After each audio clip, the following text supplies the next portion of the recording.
Hello guys, and welcome to the channel, or welcome back if you've watched before. I'm sure there's at least someone new here watching this.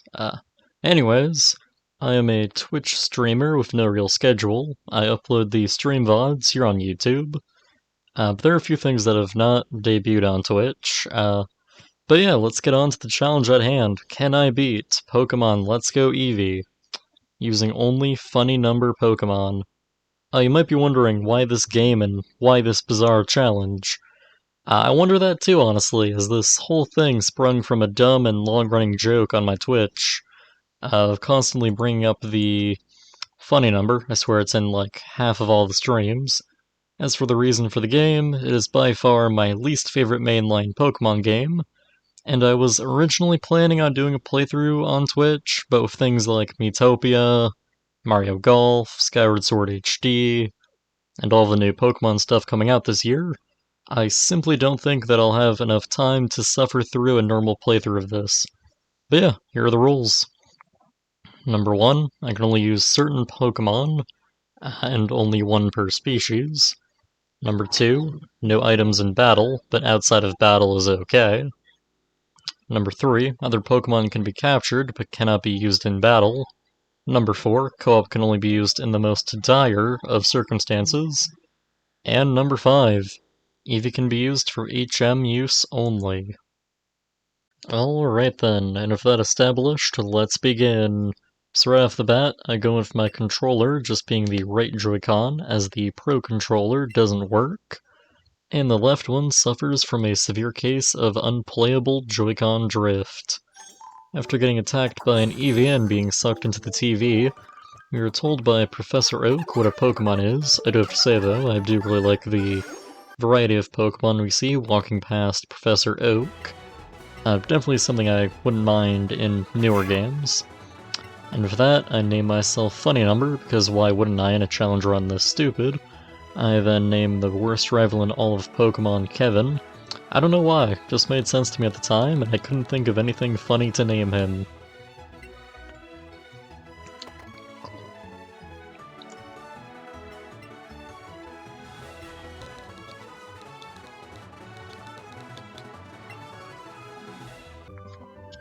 And with that, we start the game in our house, blinking heavily after staring directly into the TV like an idiot. After moving our legs around a bit and checking out our amazing Nintendo Switch, we try to head downstairs when Kevin runs up to tell us to go downstairs because this is a modern Pokemon game that feels the need to chaperone you through the entire tutorial section. Instead of going to the lab, we immediately run into the wild grasslands to catch our first Pokemon.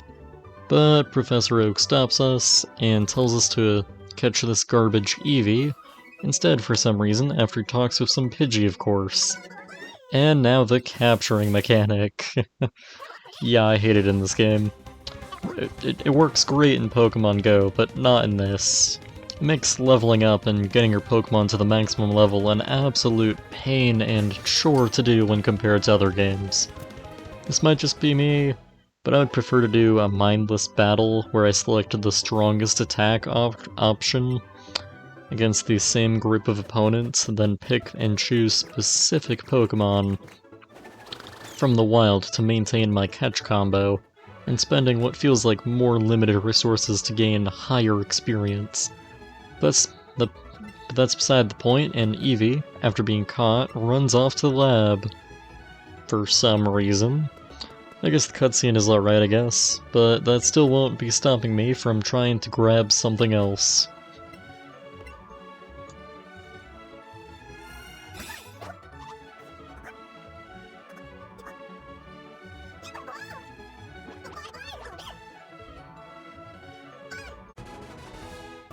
After getting the Pokedex and a map from our mom, we head off to Route 1 to catch our first Pokemon of the run. Oh, and I should probably have mentioned at the start that I don't have any software to change where Pokemon spawn or to replace Eevee with something. Although I'm pretty sure it would break the game if you did that last one.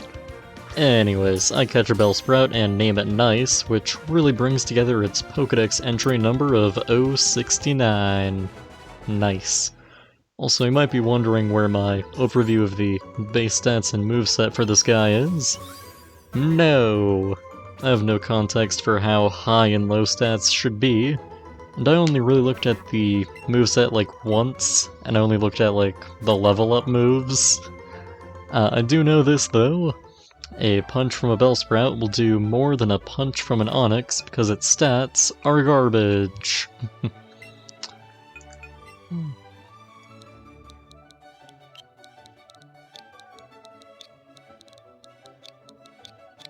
And after that, I start doing a bit of grinding, capturing a ton of Bellsprouts. Oh, and along the way I picked up Oak's parcel from Viridian City. After running up to him, Eevee attaches itself to her head like the head parasite that it is. We deliver the parcel and get some raspberries in return. Not bad, but definitely not the best thing to receive from a professor.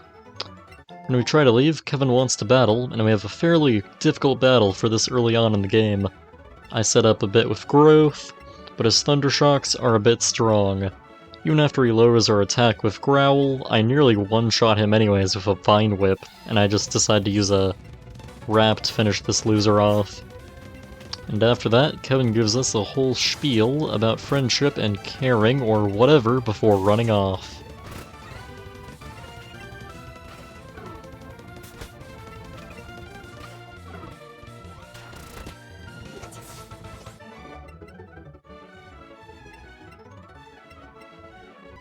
After a bit more Bellsprout grinding, it was this point that I forgot to show off Nice's stats. So here they are. I'm not a competitive Pokemon player, but her stats are low, so that's probably not good. And here are the stats of a Bellsprout that I just caught. I heard that if you build up a catch combo, you're more likely to catch Pokemon with better individual values, or IVs. Personally though, I don't really care about that.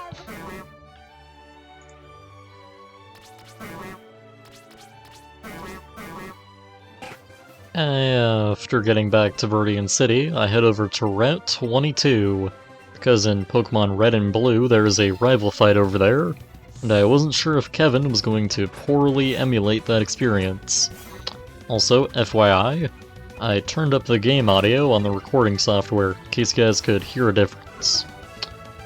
The answer was yes, and he starts the fight by sending out a Pidgey, a dangerous foe for us, especially at this low level without any good moves. I start by going in for a few growths, whilst Pidgey hits me with Sand Attack. I then go for Wrap to whittle him down and carry on using growths on the next turn. And using this strategy, eventually the Pidgey faints, and Kevin sends out Pikachu. After missing 3 Vine Whips, I hit him once, and he just goes down instantly.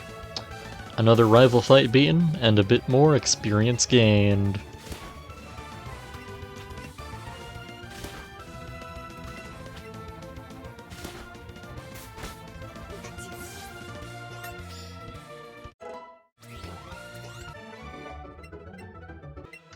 In Viridian Forest, I finally realized that I didn't have to unlock the ability to sell Pokemon to Professor Oak's butcher shop in exchange for candies, and that I had the ability to do so this entire time. So that's what I did, giving away all 30 of them and getting a few cool candies in exchange for our efforts. I use a few of the mighty candies I get from the Bellsprouts to power up Nice's attack, so that we can deal significantly more damage.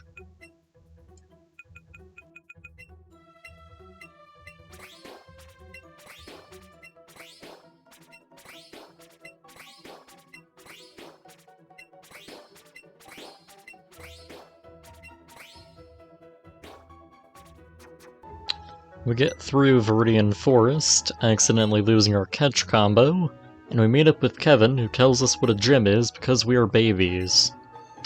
In other news, the head parasite is excited to watch the glorious round of Bloodsport ahead of us. We also get 5 potions because Kevin cannot stand us not succeeding at something that we can do without too much issue.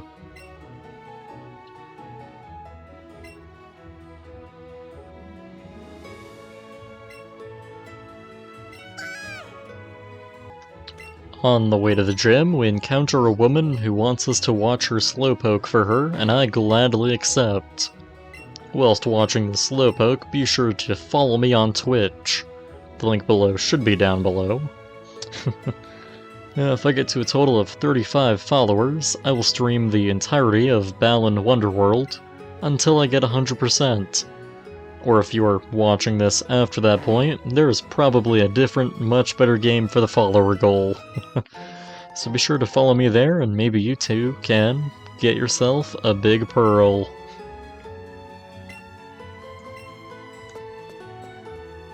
We arrive at the first gym and... oh, right, this mechanic. Yeah, for each gym you have to have some sort of requirement before you can even attempt the gym. Luckily for us, this one is fairly easy, only requiring us to have a grass type, which nice already is, or a water type, which I think is actually impossible to get at this point. So there's no issue here, but I do remember there being a lot of problems and issues with these later on in the game. But we'll see. So yeah, here we are at Brock, and the first gym battle of the game, and I feel fairly confident about this, seeing how all of Brock's Pokemon are Rock and Ground type, and well, we have Nice, who is a Grass type. But just in case, I decide to use Growth to set up our attack, as this Geodude doesn't really do much. After 2 Growths, I hit Geodude with 1 Vine Whip, and he goes down instantly. Next up is Onyx, who also goes down in 1 hit. Overall, not bad. I know that it's a bit of a meme at this point, how in many Pokemon challenges the guy has to grind like crazy before they can beat Brock. So it's great to not have to do it here. We also get the TM for Headbutt, which we will certainly be using throughout the run, as Nice can learn it. But I decided to wait on it for now, as I'm currently fine with the moves I have now.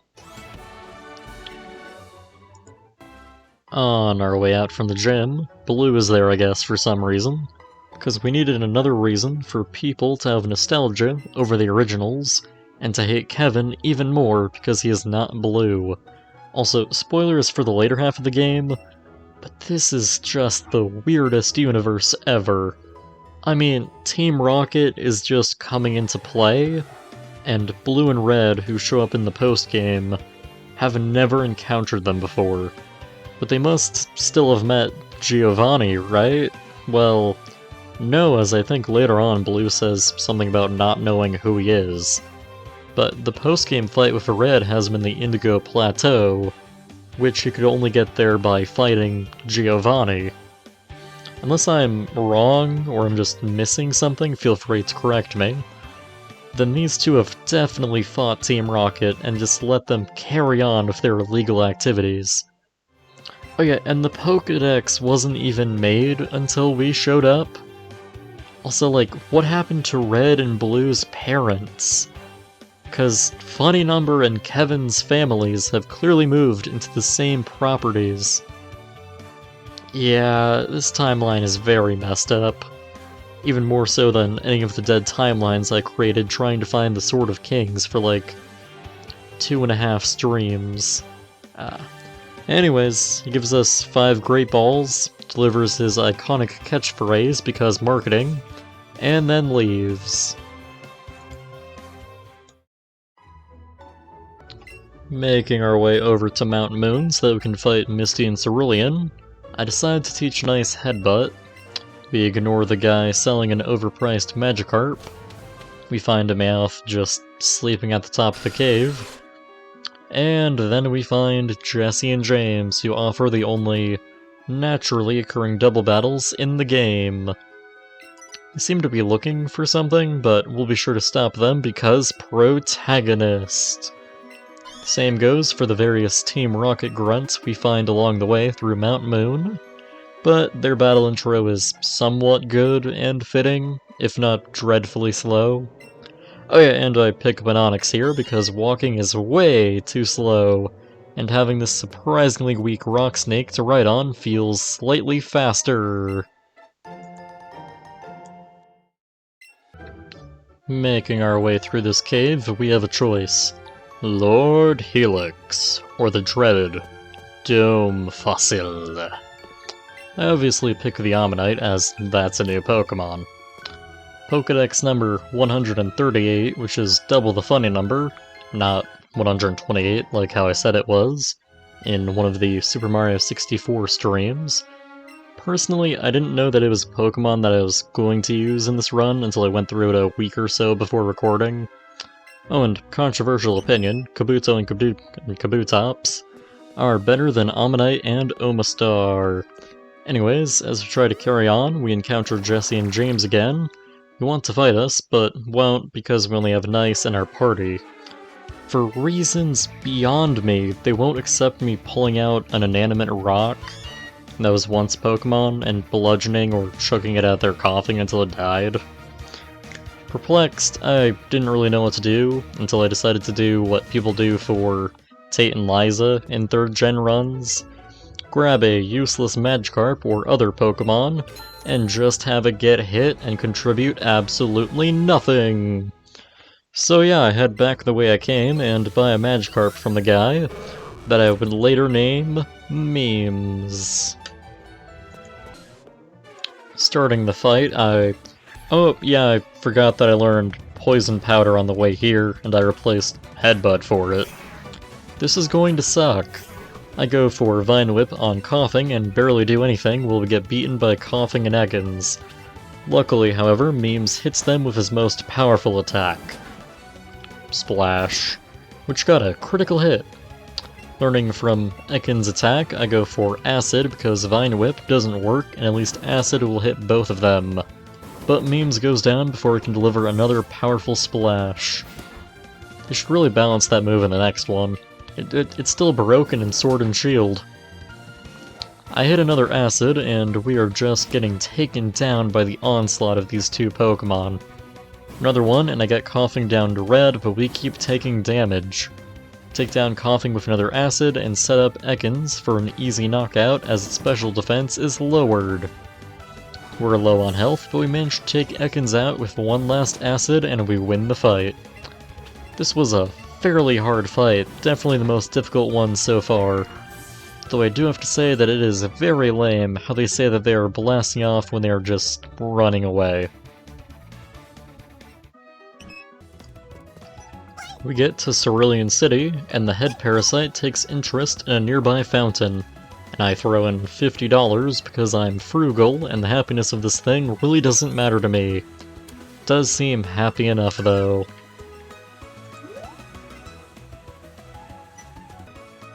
We could go through Nugget Bridge and head over to Bill, or we could take on Misty.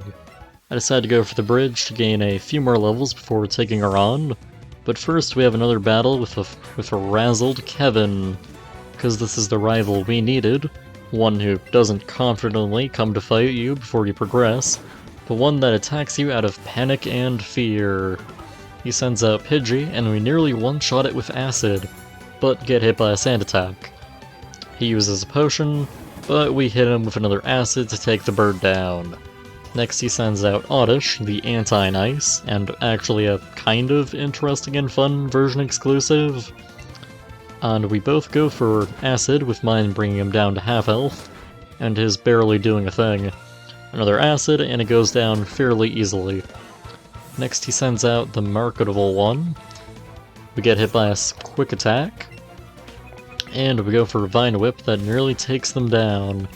Kevin tries to save the rat by using Double Team, but we still hit our final Vine Whip and we win the battle. Afterwards, he tells us of a talking Pokemon that really should have been Meowth in this game, before he runs off.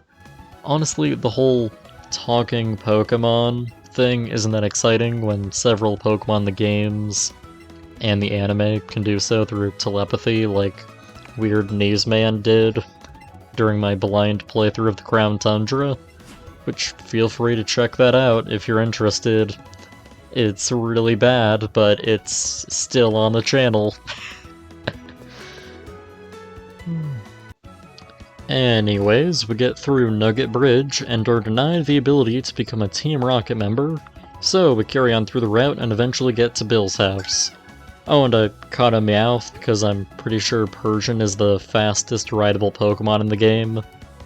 Also, I hope you guys don't mind this style too much, or dislike how I've cut out a lot of the in-between battles and replaced them with odd story beats and rants. But hey, this is my first challenge run, and I have a lot to say about this terrible Pokemon game. Anyway, Bill is a Nidorino because plot, and he trusts us to fix it because also plot. Even after we say no, he still thinks that we will do this and help him out for some reason, instead of just throwing in more things into the teleporter and, you know, scrambling his DNA even further. Also, why build a teleporter when trading machines and warp tiles are already an established thing in this universe? Like honestly, I kind of wish that they replaced it in this version with Bill just being stuck in a costume, like how it was in the anime. The same episode that Krabby was caught and where giant Pokemon were first introduced. That's your fun little trivia. Anyways, after a cool cutscene, we managed to bring Bill back to his original form, and gives us the SS Anne tickets, which adds more confusion to this canon, as the ship would need to have been in Kanto a year or so earlier, so that Red could learn the HM, or secret technique as they're called in this game, for Cut. Also, Bill would have needed to have gotten a second set of tickets for this exact moment. Plot holes aside, we then head to go and take on Misty.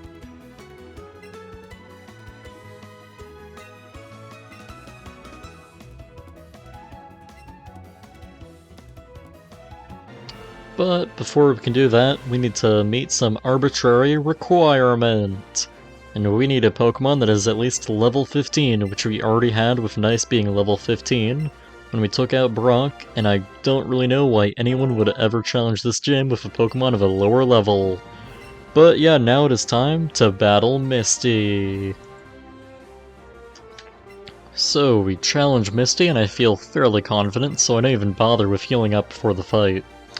She starts the fight by sending out a Psyduck, which I have to say is a great reference to the anime. Also, it isn't a Psychic type because, well, Gen 1 game balance. They knew that the Psychic type was busted. And no one bothered to go back and make it, or Golduck, a Psychic type, for some reason. Which I think is a little odd when you consider that Slowpoke and Slowbro have the Psychic typing. Regardless of dumb Pokemon logic, using our new Razor Leaf, we take down Psyduck in one hit. Next up is Starmie. It hits us hard with Swift, but we hit harder with a Razor Leaf and bring it down into yellow health. It tries to take us out with a super effective Psy-Wave, but we finish it with a Razor Leaf and earn ourselves the second gym badge of the game. Man, is this going to be a long one. I'm already on page 8 of the script, and there's still so much to talk about. Anyways, with that, we get the TM for Scald, which I might use for Omanyte when the game finally allows us to use it.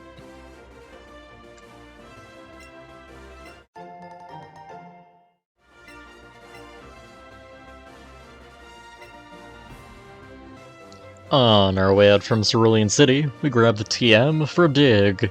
One of my personal favorite moves and a staple for every Pokemon game in my opinion, and we head off to Vermilion City and the SS Anne, when we encounter and have to deal with Kevin.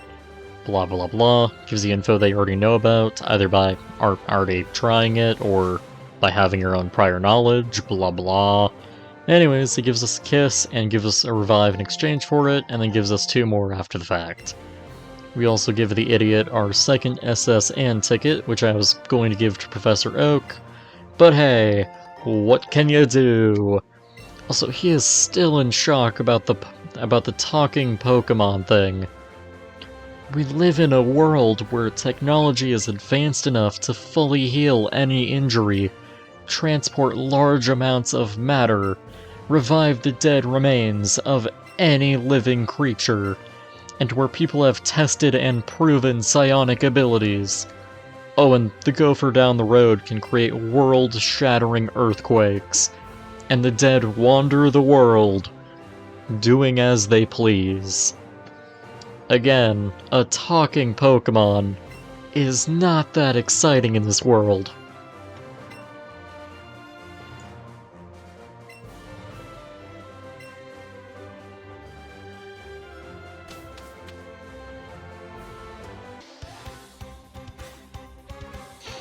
I'm going to spare you guys the agonizing length and time that it takes to get through the underground tunnel. You can thank me later. And anyways, we arrive at Vermilion and immediately head east to Route 11. We can grab our final Pokemon for the run, Drowsy, that I then name Essen, Ekin, Esign? Essen with a nice Pokedex number of 96. The funny number reversed. Nice. I forgot to record footage of her stats, so we carry on by running back through the underground tunnel and back to the route where Bill is, and I catch 5 Meowth because an NPC wants to see that.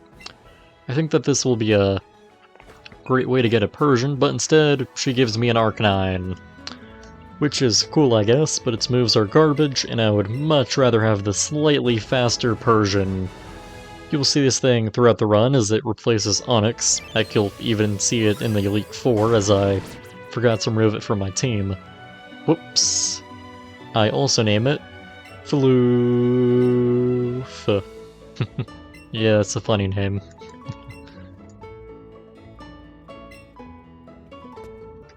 It was at this point that I remembered to show off Essen's stats. Yeah, look at those stats. Although its moves could definitely be better, but this problem won't last for too long.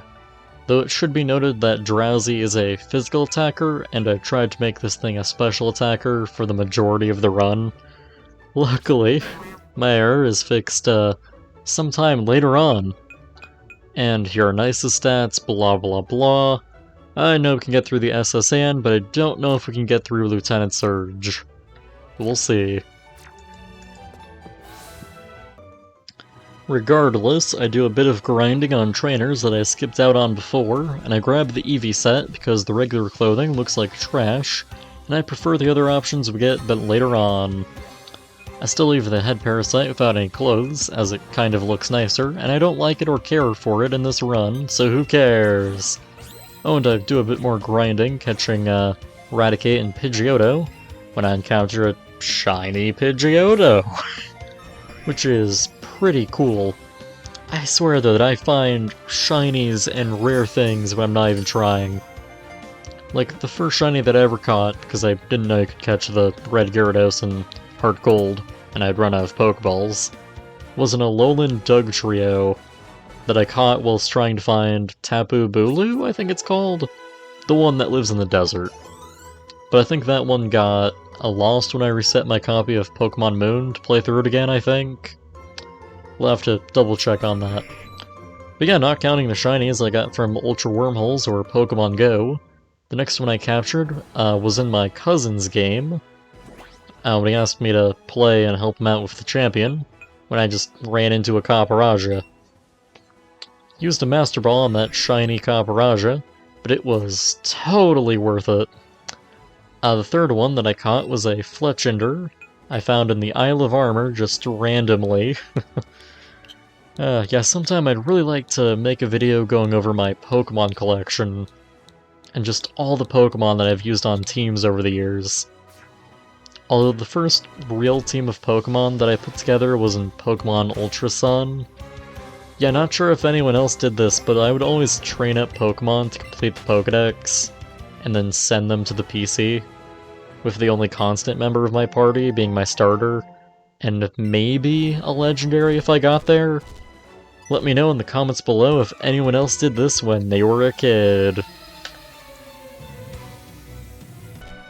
Regardless, I'll use a few of the candies that I have hoarded since this point, and now I think we are truly ready for the SSN.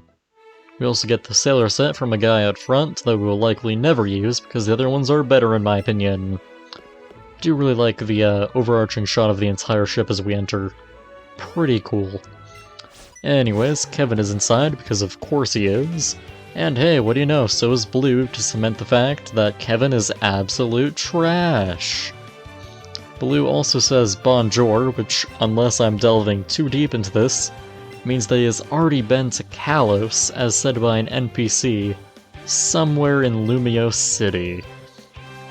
More weird broken let's go timeline stuff, I guess. Also, Gen 6 is trash, but you know, Mega Evolution was pretty dope, I guess. Anyways, Better Rival gives us a Shalor Sable, but in a non-garbage rival way. It's more of a better rival way, you know? Like it's not a gift, and it's more of a, I have a lot of these, so take one, I guess. Better Rival also talks about Team Rocket and tells us not to get involved with them, which we will obviously ignore, because protagonist.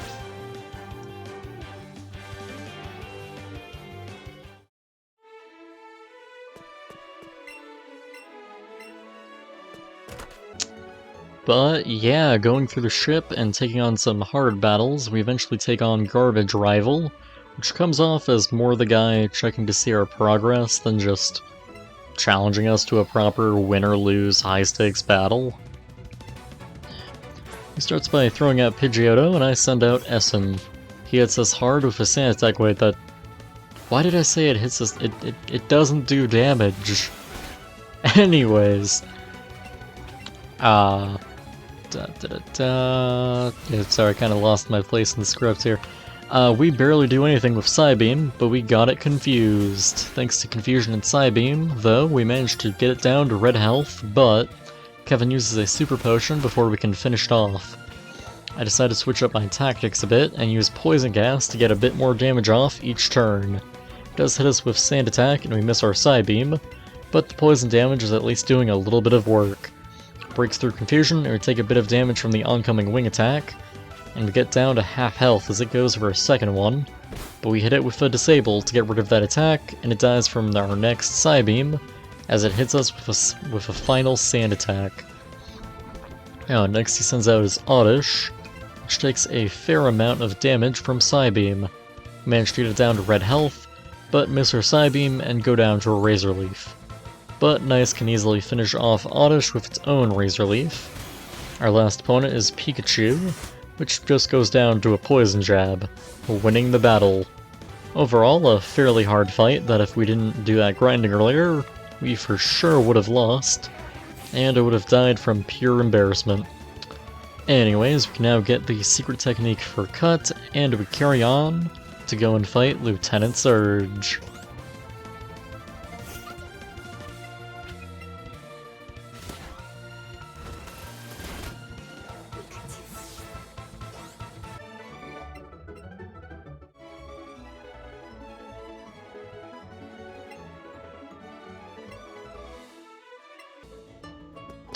But before that, this is the 7th gen of Pokemon, so have some 7th gen representation.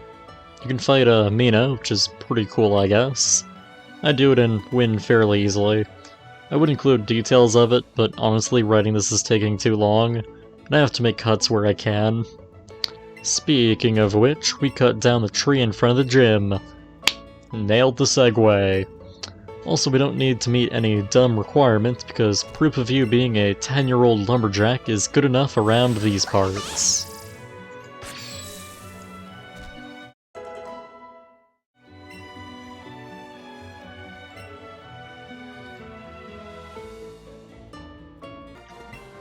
I give an attempt at Lieutenant Surge, but it doesn't go that well. Anyways, I do a bit of grinding on the trainers in the gym, and a bit on the route where I caught Essen and the shiny Pidgeotto. I also use a few more candies that I have lying around, and I think I am now ready.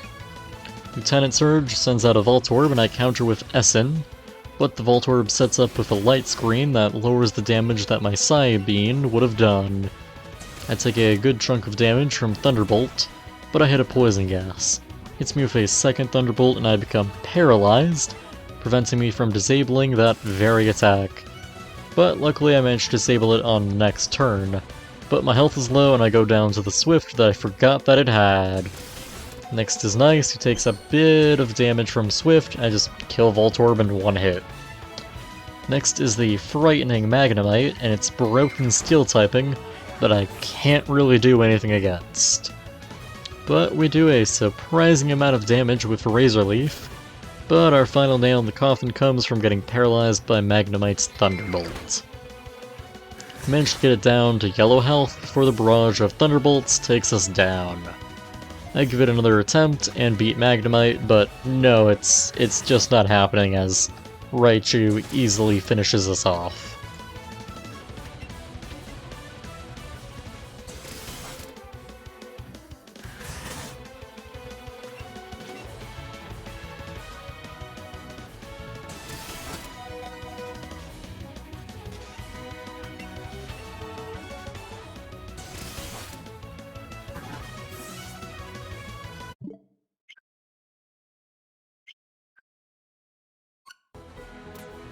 It was at this point that I gave up and just decided to use co-op mode going forwards, as it is easily the best way to play this game.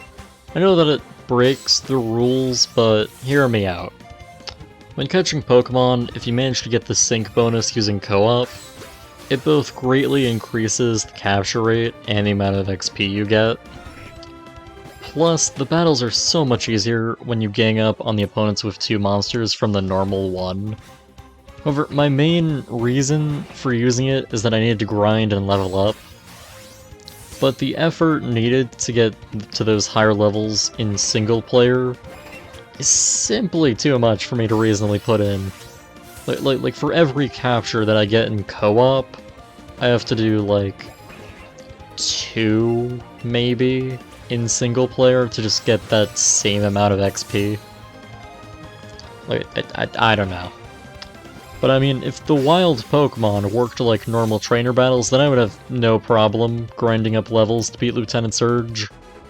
But as it is now, with the more complicated and, in my opinion, less fun Pokemon Go-esque capture system, I need to spend more concentration on it than normal Pokemon grinding. And I have no for sure guarantee that I will even get anything it manages to escape. Like, in normal Pokemon battles, the Pokemon cannot escape, and you get experience regardless if you catch or feint them. Like, yeah, plus I have to spend money on getting Pokeballs if I run out of them while grinding.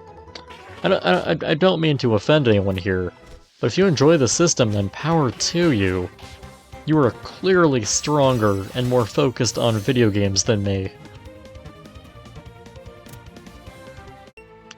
Anyways, here are stats after that relatively short and far more productive grinding session, with Essen at level 26 and Nice at level 32, with its newly acquired Slam, that I actually end up replacing with Headbutt again because accuracy over power. I think this is going to go a far bit easier than it did before, honestly, like, level 32. Now for sure, without a doubt, we are ready to take on Lieutenant Surge. Oh, and a little side note as well, with me using the right Joy-Con to control the character, the support trainer is left with the left one, which suffers greatly from the ever-dreaded Joy-Con drift, so there may be a few issues with that during battles. Anyways, he sends out Voltorb and I send out Essen and Nice. Voltorb uses Light Screen, but Nice knocks it out in one hit, with Essen wasting his Hypnosis. Next up is Magnemite, who gets put to sleep by Essen, whilst Nice starts setting up with Growth. We get a good number of growths off before Magnemite finally wakes up and uses Thunderbolt on Essen, which does a great deal of damage. One headbutt from Nice nearly knocks out Magnemite, while Essen puts back to sleep with Hypnosis. And we do one more growth before finishing off Magnemite with a Razor Leaf. Next up is his ace Raichu, and I'm not even a single bit worried. It barely does anything to Nice with Thunderbolt, and we one-shot it with a critical Razor Leaf, winning us the fight. I know that I cut it down a lot, but this was a serious roadblock. Anyways, we get the third gym badge, the useless TM for Thunderbolt, and an autograph from Lieutenant Surge himself. No idea what that is even used for, but we are now ready to explore a huge chunk of the world now.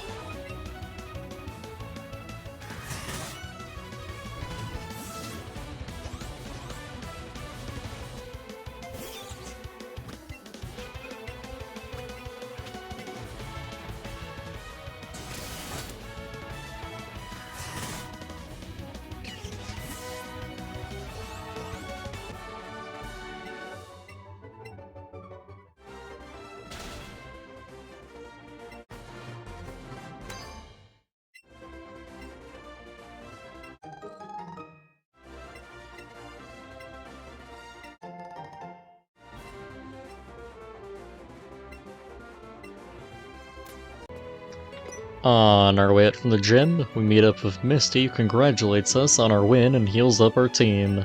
She then says that she is going to swim in this area, but I actually don't think that that is even possible in this game.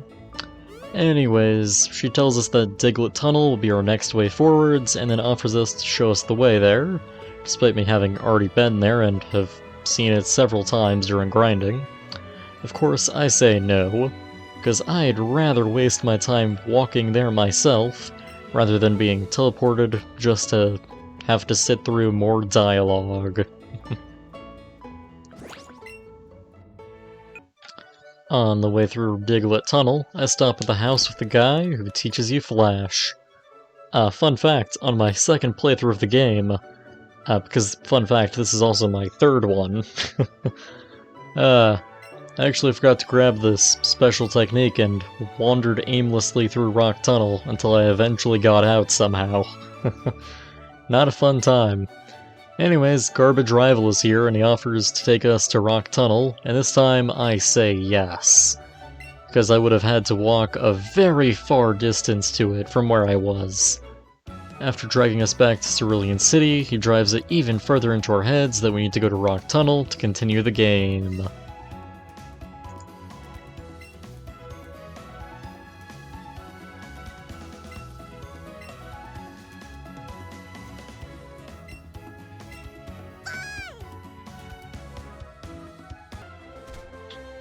So I head over there, taking down every single trainer I come across alongside my support trainer, and I actually end up catching a Chansey at some point or another.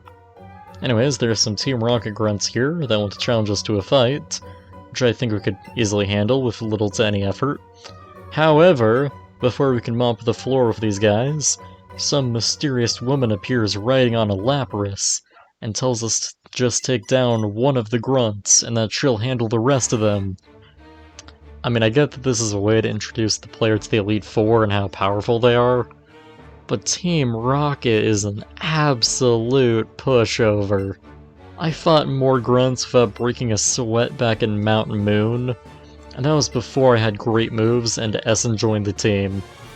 Honestly, I would have preferred it if it were like the originals, where the Elite Four members are shrouded in mystery, and you don't meet them until you challenge them.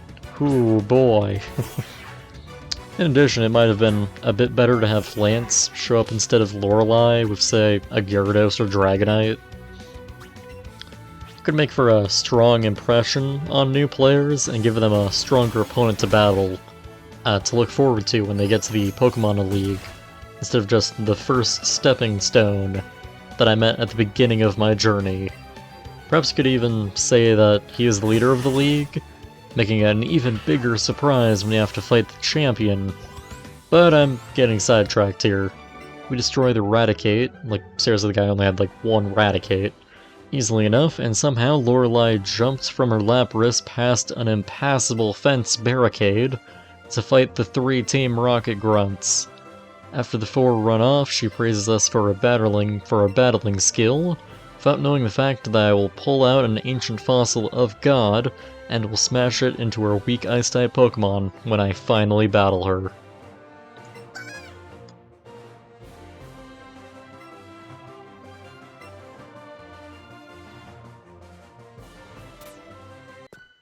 After a good amount of time, we managed to get through a rock tunnel and into Lavender Town, where we see a Cubone run directly into the Pokemon Tower, and of course Kevin is chasing right after it. So obviously he is clearly the problem here, And I let that be for now. But first, we need to go heal our Pokemon. Recently I watched a review type video on Pokemon Sword, and in it the guy criticized how all of the Pokemon centers look the same. Yeah, unless I missed something, aren't they all the same in every game, for the most part? Like, I get that he was talking about how, like, only one guy gave you something in one of those, or that one person offered to trade in one, and the rest were just pointless NPCs. But that is basically the same here, alongside every other Pokemon game. Like in this one it has the move trainers that teach your head parasite elemental moves, based on its evolutions. Like, I don't know. Just something that I thought I would bring up. Anyways, we go through the surrounding routes of Lavender Town, and eventually wind up in Celadon City to buy some TMs, and take on the gym leader, Erica. Oh, and Brock is also here, I guess, to, you know, give us some minor anime references, Pewter Crunchies, and some tea so that we can get into Saffron City. So yeah, that's cool, I guess.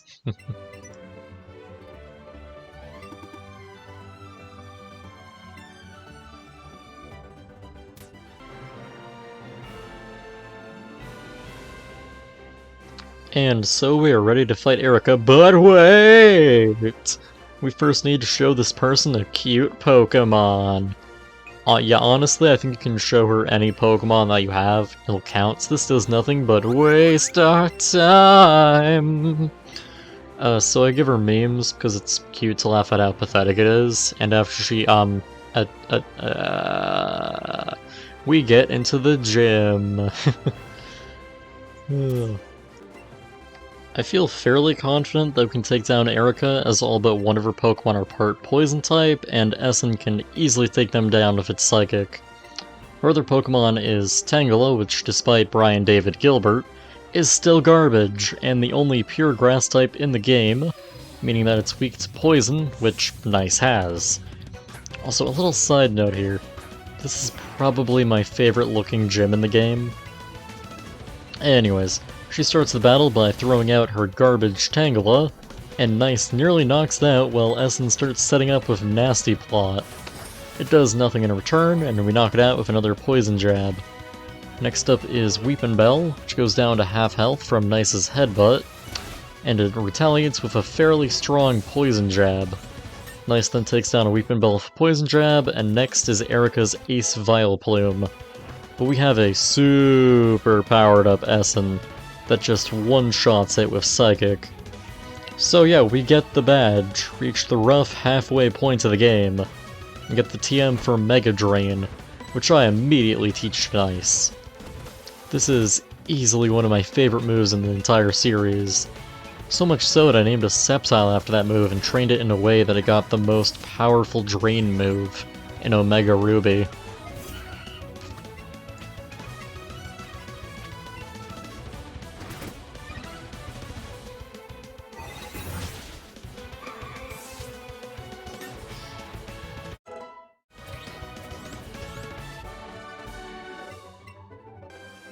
With that taken care of, I now head off to Saffron City, but first I need to give this guard the tea I got from Brock to drink.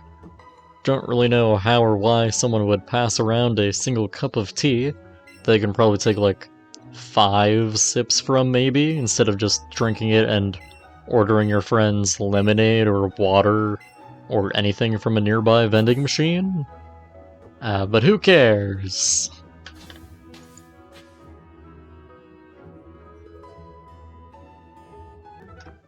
On my way through Saffron City's fighting dojo, I took the Hitmonlee.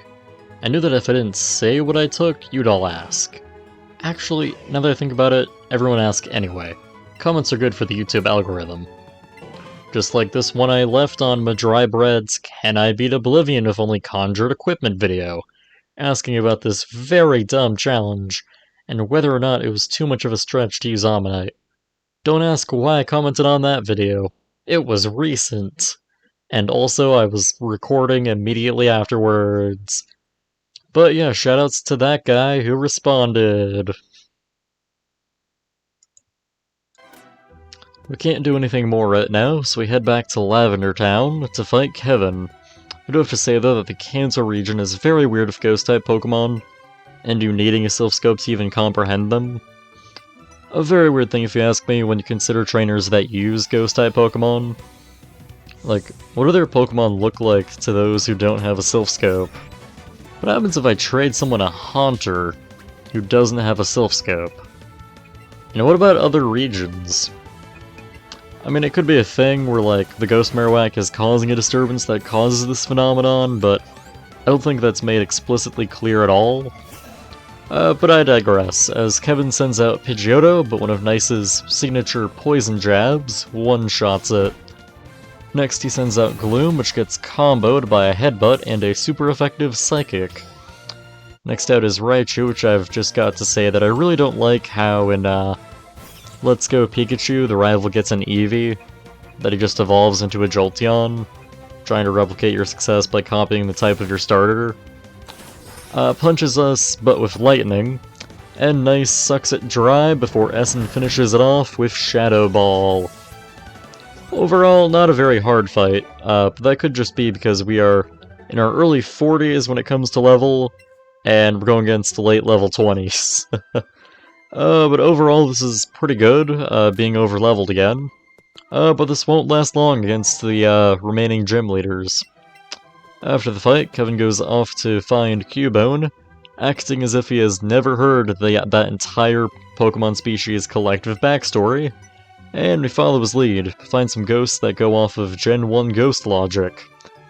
But hey, Cubone shows up and yells at it until it flees in terror, and then it leaves, so we follow after to make progress. Heading back to Celadon, because I did things out of order, we find Jesse and James talking about their super secret Team Rocket hideout. They seem to be looking for some guy named Mr. Fuji, who probably matters in the manga? And/or short side anime? Or something, but he seems to be in the Pokemon Tower, and there are Gen 1 ghosts. So no. But they kidnap Cubone, so I guess we have to help, because protagonist. Also, some guy runs up and is just like, "Oh, that was terrible. This was such a bad event that occurred before me. And I did absolutely nothing."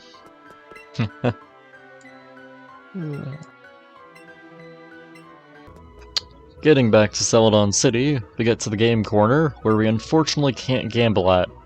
But if we could, then I most definitely would throw away all my life savings, because content. Anyways, Jesse and James are here, and they tell us where to find the secret base. Despite there already being a Team Rocket grunt standing in front of the poster, yeah, this was not well thought out.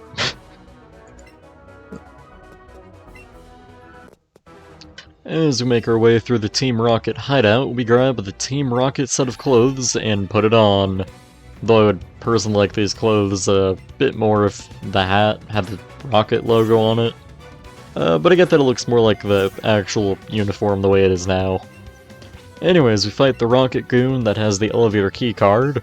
He has one Pokemon and it's a Grimer and it's a poison type, and we have Essen. Also, side note, while we destroy this pile of sludge, I do really like Grimer and Muck ever since I saw the anime episode they were in, and wish that I could use them early on in any of the games, but not in the Rainbow Dippin' Dots form found in Alola. After we beat him, he throws the keycard up and onto the wall before fleeing, and yeah, we're kinda stuck here, but luckily I've played this game twice before now, and we have to get up to the air vent. So I take a look around the room and find a box that is too heavy to lift. But for some reason I can't just pull things out of it until I can, but I digress. We also find their evil plans that we leave right where they are, instead of taking them and presenting them to the Pokemon League or the Officer Jenny clones or any other authorities. We also find an empty trash can and a board that tells you even more what to do. For some reason the fire extinguisher in here is too heavy to move, so Floof. Using Ember on all the papers in here would easily cause a fire that could quickly burn out of control. Eventually, we just go with the easy option of an office chair. What comes next is a fun little section where you take control of your head parasite, which is a kind of cool thing that I wish was used more in this game. In this section, we can hear a bit of dialogue from Archer and Giovanni, talking about the Cubone, and after grabbing the keycard, we hear some clues and hints toward the upcoming fights from Jesse and James, which I didn't know about. Also, for some reason, the door to the room they are guarding is just left wide open for people to sneak past them.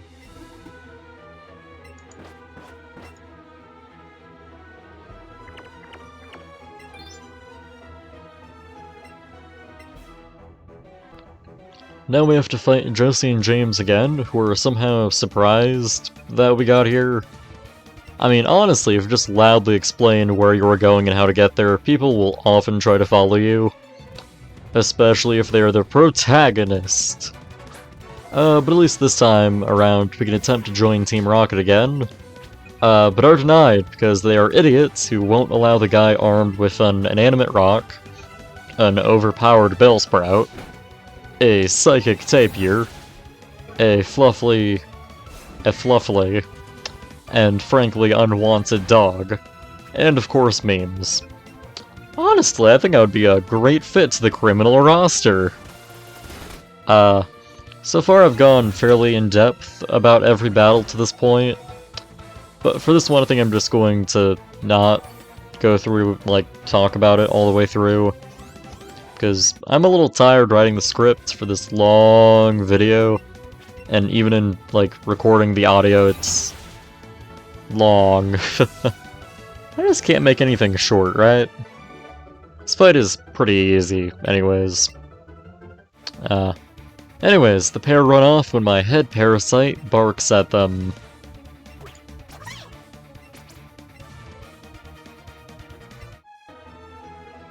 After Jesse and James is the very necessary character of Archer. Honestly, why did they add this guy to the game? I get that he is important in Johto, but he adds nothing but subtracting the rival fight in Silphco from the game. No, seriously, they do that. I mean, I can understand adding in blue and red, and I guess green, but why? Also, I got curious, and technically he is sort of in Pokemon Fire Red, in the form of an unnamed character, on like one of those islands that was added solely to catch like Skarmory, Smeargle, and all the other bad and unfindable Pokemon of Gen 2. I know this rant really doesn't connect that well to this game, but Johto is literally just Kanto's tumor. Remove all of the Gen 1 Pokemon and evolutions and pre-evolutions of them alongside the legendaries and starters, you have about 65 Pokemon. Most of these Pokemon are single stages with terrible stats, even for the time. And 3 of them are just gimmicks. Also, in Gold and Silver, and even the remakes, Heart Gold and Soul Silver, you can't find many of the iconic Gen 2 Pokemon like Lantern, Houndoom, Murkrow, and likely many others until you beat Lance and get to Kanto. I'm gonna cut this rant here as I have too much to say about the level curve, the stagnant environments, and the difficulty of the games. But I'd rather save it for a video I might do sharing my opinions about every region in every mainline game, maybe? Let me know if you guys would like to see that in the future by leaving a comment below. Anyways, Archer should be taken out by now. Very stupid, though, how they keep Giovanni's face in shadow when you can just walk up to him and see it. Really stupid.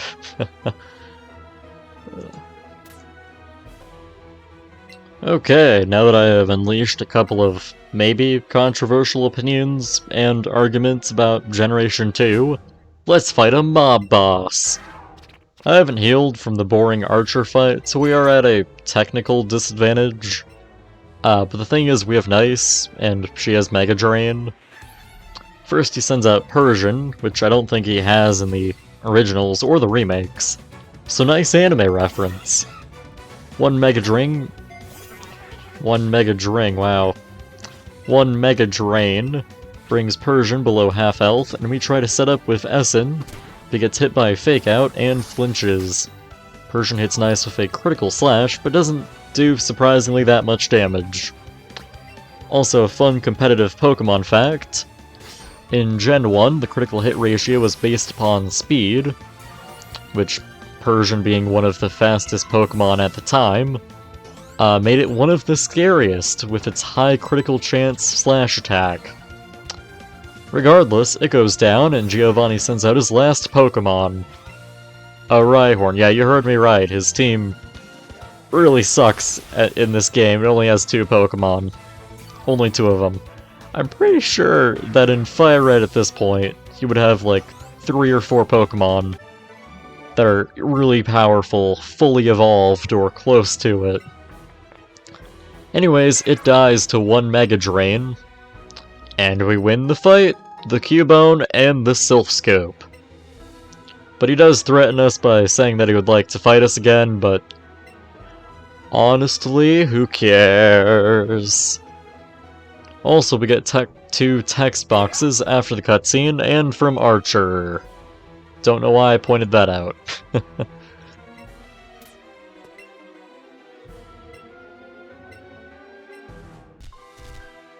On our way out of the game corner, we grab the special technique for Fly, and head back to Lavender Town. Also, I learned that Essen is actually a physical attacker and not a special attacker, like how I originally thought and used her as. So yeah, Kevin is talking with some girl, completely spoiling the twist that the big ghost is actually Cubone's mom. And yeah, for some reason the cutscene of the girl talking to Kevin and us talking to Kevin is separated. Why? He then asks that we come with him, but he just ends up stepping to the side to let us in. Whatever, and we make our way up.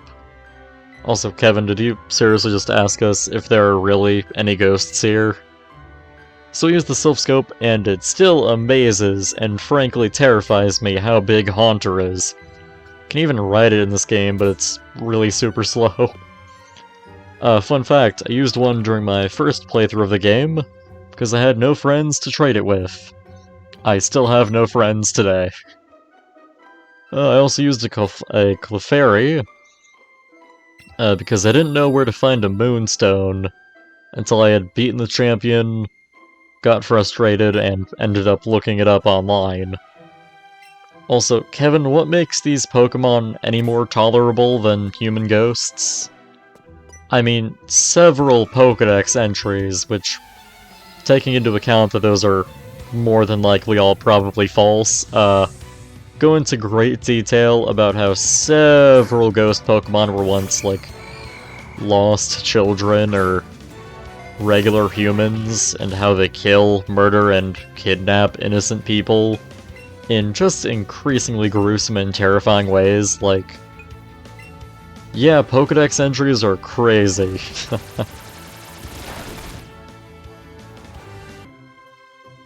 Eventually, after battling through the channelers, who may or may not be possessed by toxic gas clouds that slowly but surely suffocate them, really check out the Pokedex. It says that for Gastly. We get to almost the top of the tower and encounter the big ghost, which, spoiled surprise, is the ghost of Cubone's mom! Gasping Pikachu face. And I love this cutscene.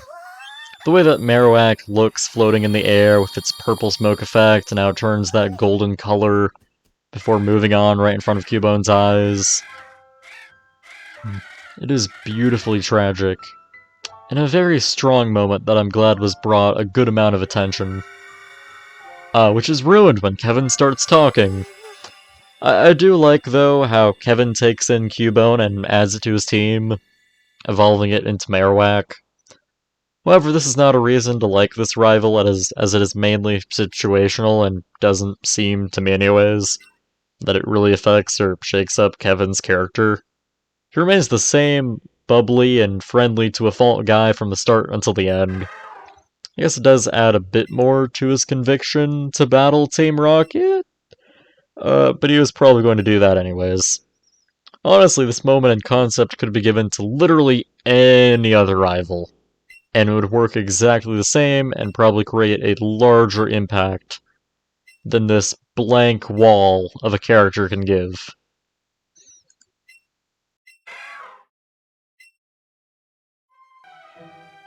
So, we get to the top and find Mr. Fuji when Jesse and James show up to fight us, because we needed another fight, especially against them, again. But honestly, I'm just going to take Mr. Fuji's approach and ignore them. Editing Geist here. I made a surprisingly clean cut here after the first cutscene and the fight start, as I paused the game to go take a bathroom break. Pretty cool.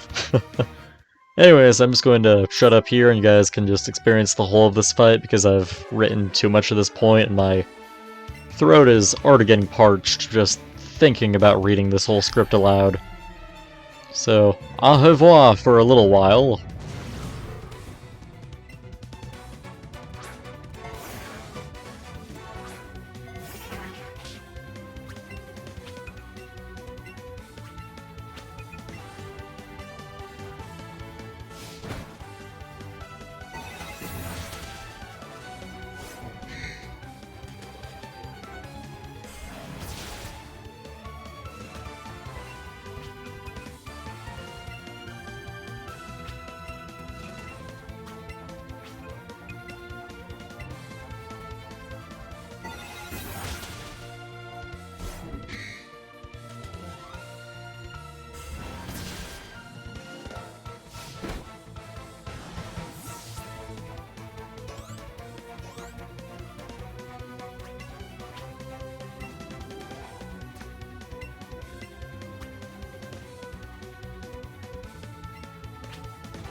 After the fight, Jesse and James talk about the takeover at Silphco that we will obviously have to stop, because protagonist!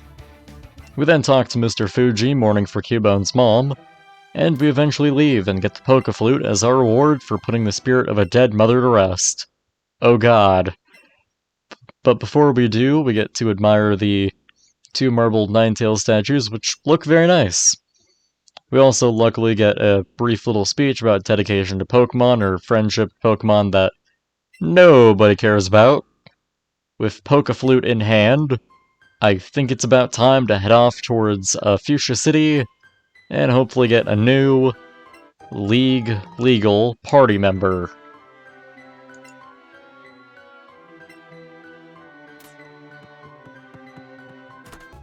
So, we fight a Snorlax, which I have my own thoughts about how legendary Pokemon and for some reason Snorlax work in this game, but I'm not going to get into it as this will already be way too long. Which, for the sake of length, I'm skipping this encounter and carrying down the route to Fuchsia City, and we eventually get there and to the garbage and sad excuse for a Safari Zone. And we need a proper return to one of those that isn't just a gimmicky mess of multiplayer mechanics, and/or is just one type of biome or area. Anyways, I pick up the secret technique for Surf here, after our head parasite has fun with the other Pokemon here.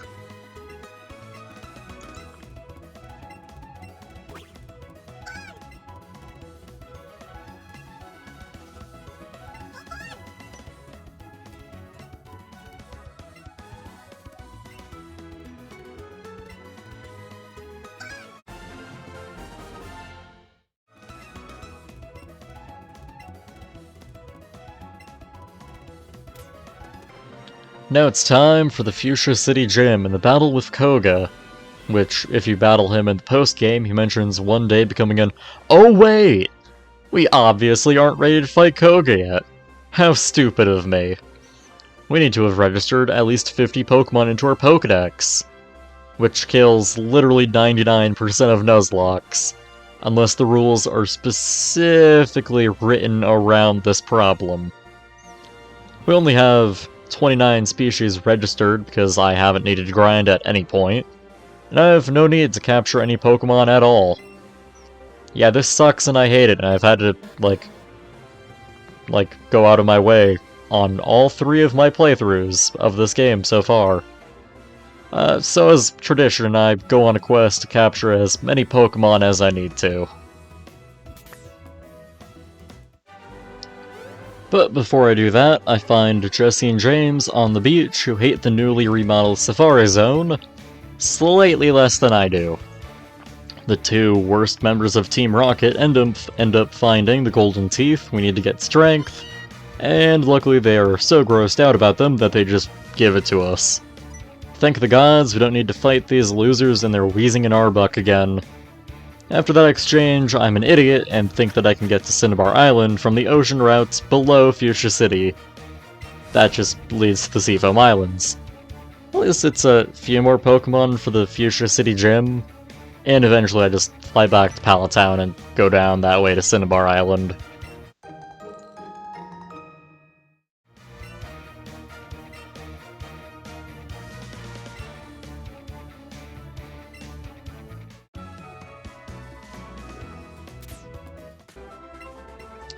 We finally get to Cinnabar Island, and it is finally time to revive Ammonite, which I named Double Nice because why wouldn't I? It has some alright moves, but I do a bit of work here and there to get it to a good point, so stats will come here in a minute or so, and here they are. Overall his stats could be higher, but at least his moves are great. And here are Essen's stats. And here are Nice's stats. Hopefully that's lined up in sync with the... It's probably not. Yeah.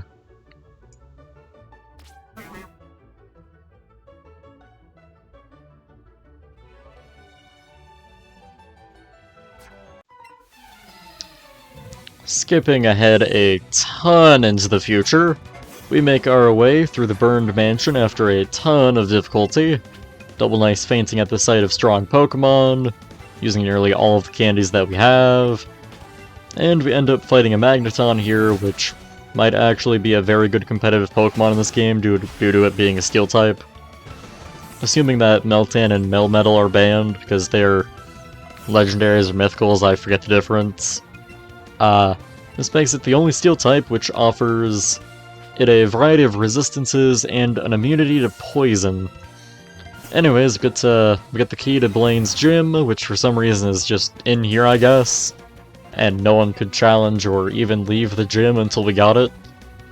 So what happens if I take the key and leave? What if a fire breaks out in the very flammable Fire-type gym? Are there any emergency exits? After spending slightly a little over an hour or so to get through the mansion, we get to my favorite gym in this terrible game, Blaine, and free the hostages that he had kept in there for however long. I really like, though, how Blaine immediately runs up to you. A great intro to such a surprisingly energetic gym leader. Although I think this contrasts with his personality in previous games, like Pokemon Red and Blue and Pokemon Gold and Silver or whatever. But to be honest, who cares? He always seemed like one of those cookie-cutter gym leaders that you see nowadays. Especially back in Gen 6. Again, thoughts for a future video, maybe. Also, there is no dumb gym requirement here, beyond getting the key to the gym, so... yeah, who cares?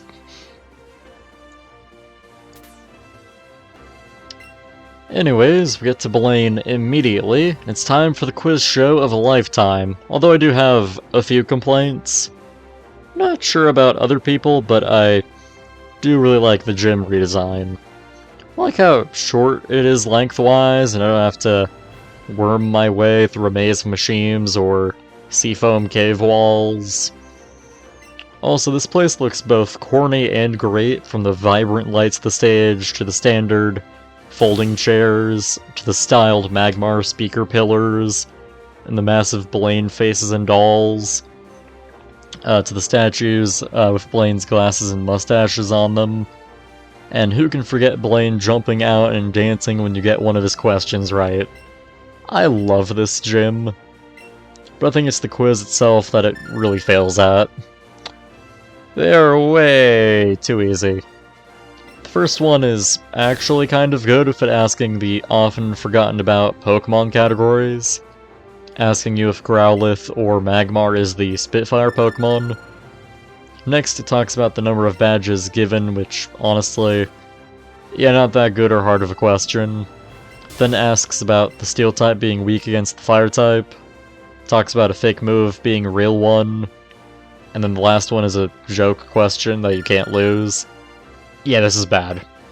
Would really like a mod or something that changes up the questions to something a bit harder. Perhaps with a bit of randomization in it. I mean, even I could come up with something harder than this. Someone should really put together a Mario Maker style game on the lines of like Mega Man Maker or something where you just make gyms or something. I think this idea, although it will require a great amount of programming and work, especially with the players' team, but I think it could be a successful one if you work out the problems and the other deals with it. Yep. Anyways, the 5 Blaine dolls we needed to explode like rockets and kill a good number of the audience members. They should not have sat in the splash zone. Now it's time to fight Blaine. But we don't have any burn heals, so I am immediately at a great disadvantage, as he sends out Magmar, which is surprisingly not his ace Pokemon, despite the scenery. And we send out Double Nice and Essen. Almost immediately, Essen gets hit with a Confuse Ray and punches himself in the face, because that's what confusion does. But Double Nice makes up for it by scalding Magmar's flesh for 4/5 of its health. Essen drops to half from confusion and a flamethrower, while Double Nice knocks Magmar out, and up next is Arcanine, which I thought was his ace Pokemon, but I guess not? Apparently everyone hates Essen, and he gets taken out with a Flare Blitz, but Double Nice channels his inner Lord Helix and just destroys Arcanine with a Hydro Pump that I'm pretty sure has hit each and every time so far. Next is Nice and Rapidash, but Nice lives because friendship goals and protagonist plot armor. And we take out Rapidash with a Sludge Bomb and a serious overkill Hydro Pump. And finally his real ace, Ninetales, I guess, who kills Nice with a quick attack, and we knock Ninetales down to half health with Scald. Without a true 4th Pokemon, we send out Memes to tank hits and inevitably die. Double Nice eats a Fire Blast and finishes the battle off with a Scald, winning the fight and giving us the 5th, technically the 7th, gym badge, and the TM for Tombstoney. Unfortunately though, none of our Pokemon can learn this amazing move, but if I ever do another challenge run in this game with Ghastly, Mr. Mime, Goldeen, Sandslash, Vileplume, or $50 bill, then this TM will be a real help.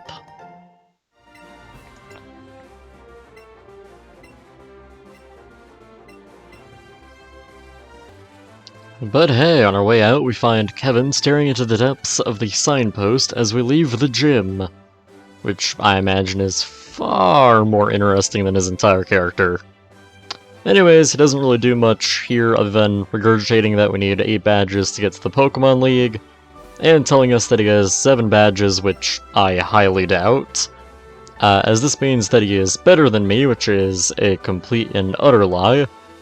And it would imply that he has both somehow gotten past the Rocket Grunt in Saffron City and fought Sabrina, and for some reason he went into Blaine's gym, beat it, stole the key, locked everyone inside, and threw the key in the depths of the burned down mansion, all before I got here, and freed everyone inside. Nah. Maybe Blue would do that, but Kevin is too soft to ever do something like that. Right? Anyways, he leaves to go check on the Verdian City Gym. which is clearly a lie because the non-linear plot requires he be elsewhere, but for not for anything of great importance. Between the journey to Cinnabar Island, the mistake trip to the Seafoam Islands, and a bit more cleanup here and there, we have ourselves the exact number of Pokemon that we need. Oh yeah, I also did a bit of grinding along the route. I took Fuchsia City to level up Double Nice, to something a bit more on par with Nice and Essen. Also, the coach guy is Koga. No wonder. The real coach guy could never come up with a task so terrible and hard to do. Like, honestly, even in the 2 regular playthroughs I did for this, I had to go out and catch things to do it. But hey, time to challenge Koga after I go through his entire legion of jugglers, ace trainers, and animal tamers for some reason.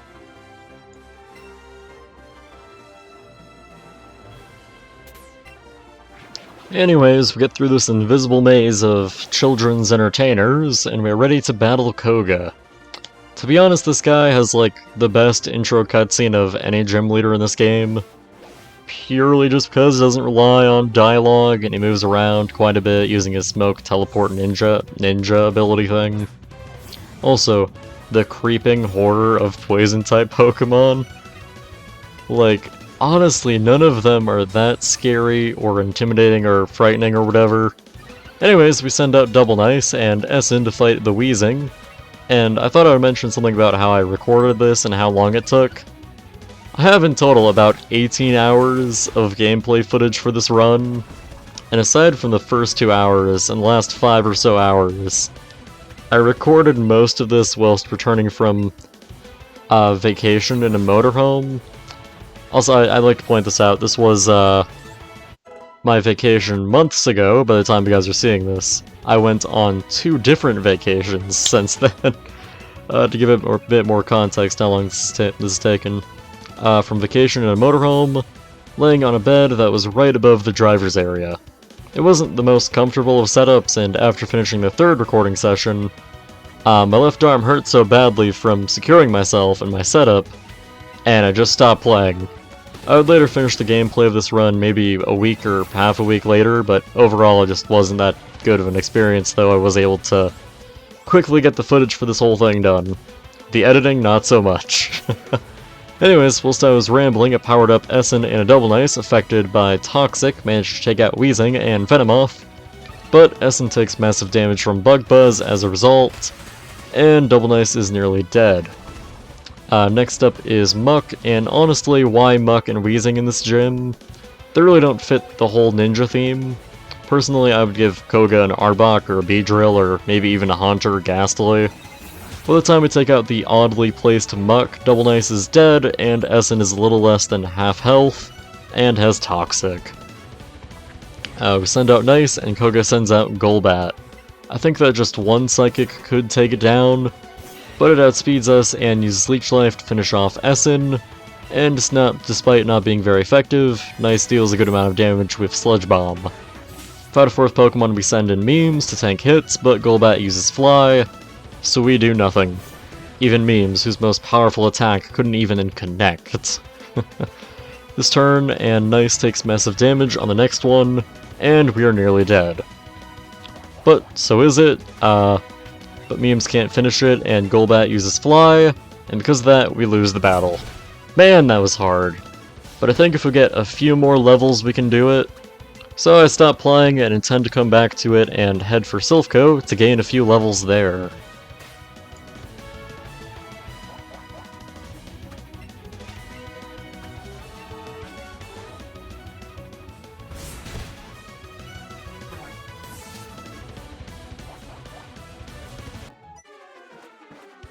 So, we get to Silphco, and of course Josie and James are here, but luckily for me, they are too dumb to realize that they have been kicked out of Team Rocket and just run on in, taking the guy out front for us. Yeah, it'd be down to after 2 white flashes and 2 spinning sessions.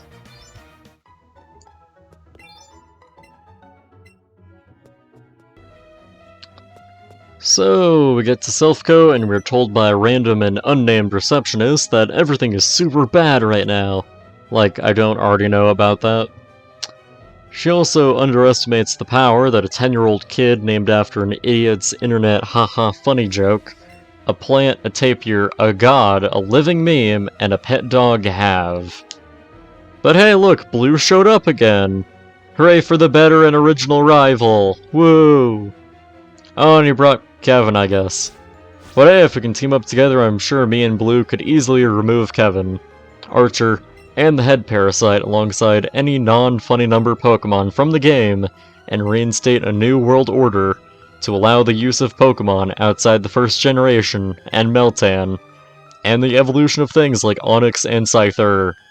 Or we could just fight Team Rocket with Kevin, and Blue just wants to test us before leaving to get the Elite Four and do off-camera things that ultimately don't matter.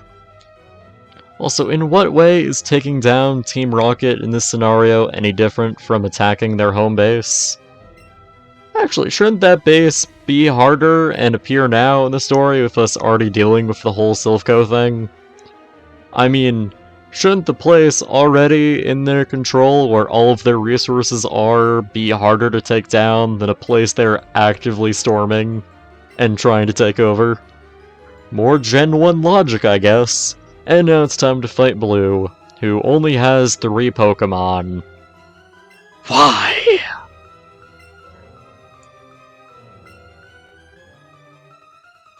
So yeah, we engage Blue, who wants to sabotage our efforts to take down Team Rocket by beating our Pokemon and wasting our resources. Oh, I was wrong, I based that last paragraph mainly on things I thought I knew, but it's worse. He only has 2 Pokemon, not 3, my bad.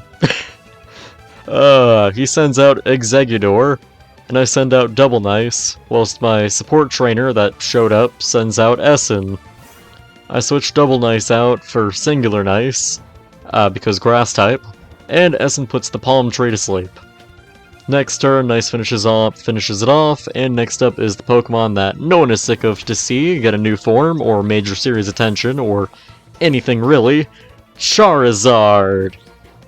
I could complain about him not using Blastoise, but I could care less at this point, and I guess it's more accurate to the manga or something, I guess. It does a large amount of damage, with Heat Wave been bumming me out. But a Sludge Bomb and a follow-up Thunder Punch from Essen take it out with no real problems. But with that taken care of, we can now go through this, and it's Kevin's turn to fight Blue. I hope he loses. Despite my goal originally being to gain a good few levels here, I actually decided not to spend too much time here and look up a guide to just get through all this very quickly. And hey, this place sucks. As it's time to fight Archer again, who had no reason to be in this game, and after looking it up, he has appeared in really no other games beyond Gold and Silver and their remakes. I was also wrong about the double battle thing, because he has with him a random grunt. This is one of those sections where your rival teams up with you, and I hate these. Not sure if anybody else did this, but as a kid, I used to KO my rival's Pokemon during these battles, because I thought I could get some extra EXP from them. I honestly wonder why they put Archer into this game, and what it really adds to anything other than giving the devs a little head start on the supposed Let's Go Pikachu and Let's Go Meryl games.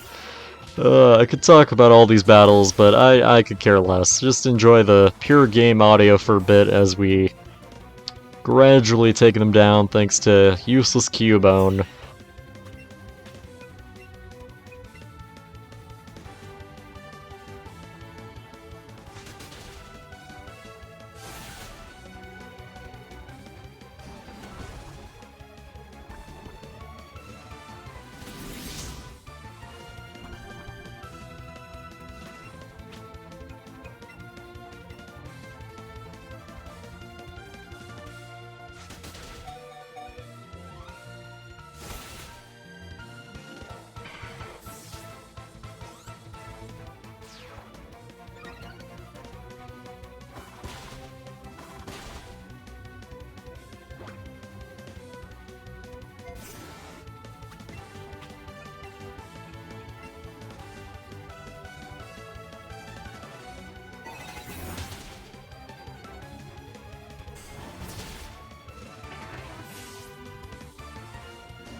After the pointless fight, Kevin finds a card key, not a key card, and we steal it from him so that we can make progress.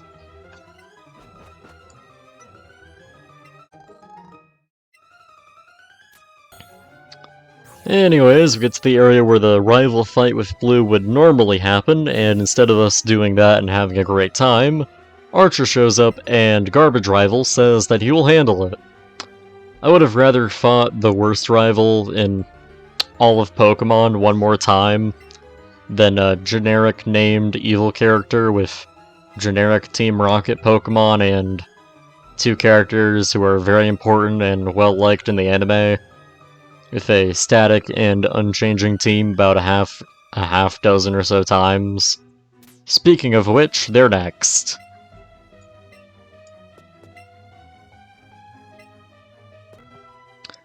Time to fight Jesse and James again. Whoa. Luckily for me, this is the last battle with them in the entire game, unless you count the rematch at the end. But no! Actually, that is one thing I like about this game. The gym leader rematches and the few rematches and new battles with various trainers across the region, like with Red, Blue, and Green after you beat Mewtwo. Another thing that I have to give props to is how every Pokemon model is to scale. Not how it is in Sword and Shield with Wailord being just a massive behemoth in the overworld, and then just like a beach chair-sized pool toy in battle. Also, Pokemon following you. Pretty cool to see that return, and not be limited to 2 different wild areas, one of which may as well not exist as far as I'm concerned. Well, I talked positive for once. We've been battling Jesse and James, and honestly, I'm still very disappointed with them. Neither of their teams change across the game, unless you count Koffing and Ekans evolving as a change. Going off of the anime here, you could have given Jesse a Lickitung and James a Victory Bell, or either one a Meowth, and it could have worked fine. And before you pointed out, I do remember vaguely that the pair did use those Pokemon in their rematch, but still though, why? At least they do try to take us down with their most powerful technique, making you dizzy and giving you a concussion.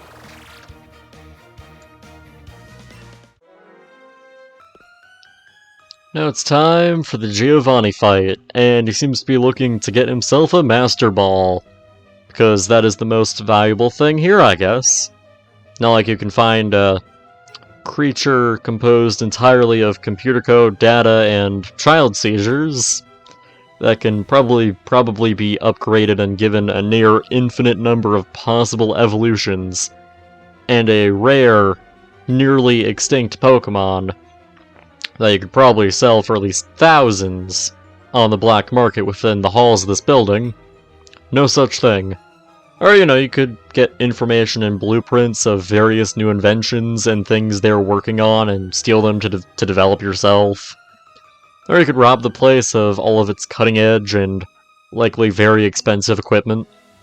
I don't know, just a few suggestions to a supposed crime mob boss.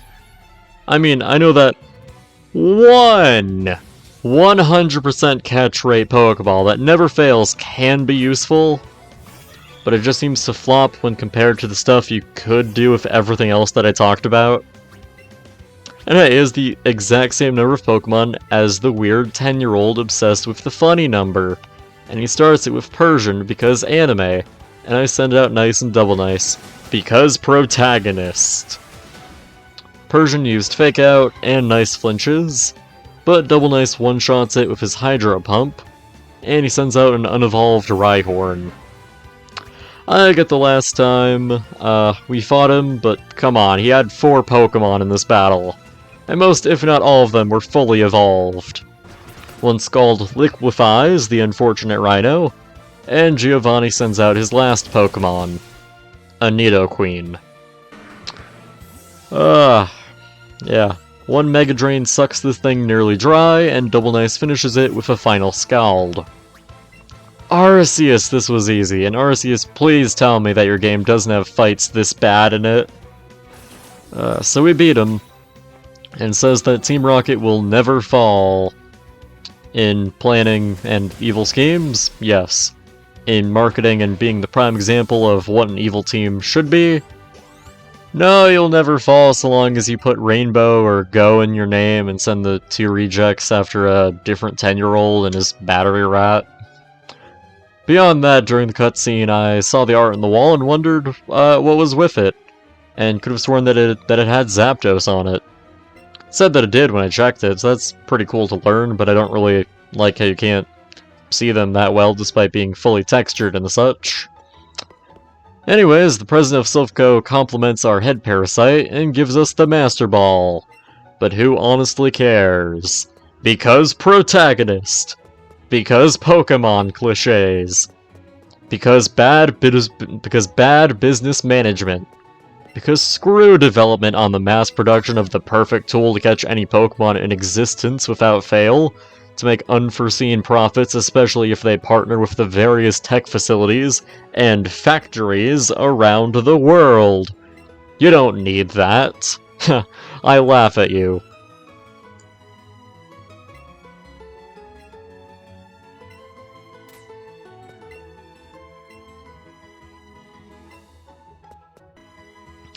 Anyways, I head out of the Silphco building, and Garbage Rival is here. Apparently, he chased Archer out of the game alongside all of the grunts around Saffron City, including the guy who was standing in front of the gym and preventing anyone from escaping, just like Blaine! Anyways, Kevin talks about his insecurities and what if they were stronger, but that would never happen because I'm the protagonist and no creature or man or anything in between can defeat me. It's cute how he thinks he helped take down Silphco, despite him not doing anything that I couldn't do on my own. I could have taken Archer down a 3rd time if I had to.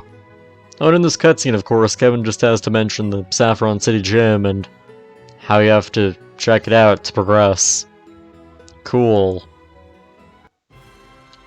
I decided to take on Sabrina next, and overall I really like the bright lights and dark city aesthetic here, but I just don't think it fits that well for a psychic gym. But this could work for like a dark or electric or poison type gym though. You need a Pokemon of at least level 45 to get in here. And this was a major roadblock for me in my other 2 playthroughs, because I didn't really use the co-op feature at all. But here... yeah, no, we're good.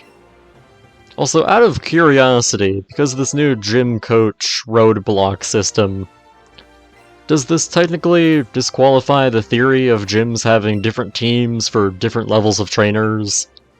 Like, if a trainer in the world were to fight Sabrina as their first gym, they might use a weaker team? Is that just disproven now? Anyways, after making our way through the maze of teleportation panels and fake rooftops for some reason, it's time to fight the psychic gym leader, Sabrina, which could be a little difficult as we have Nice, who is weak to psychic, and Essen, whose typing isn't very effective against psychic.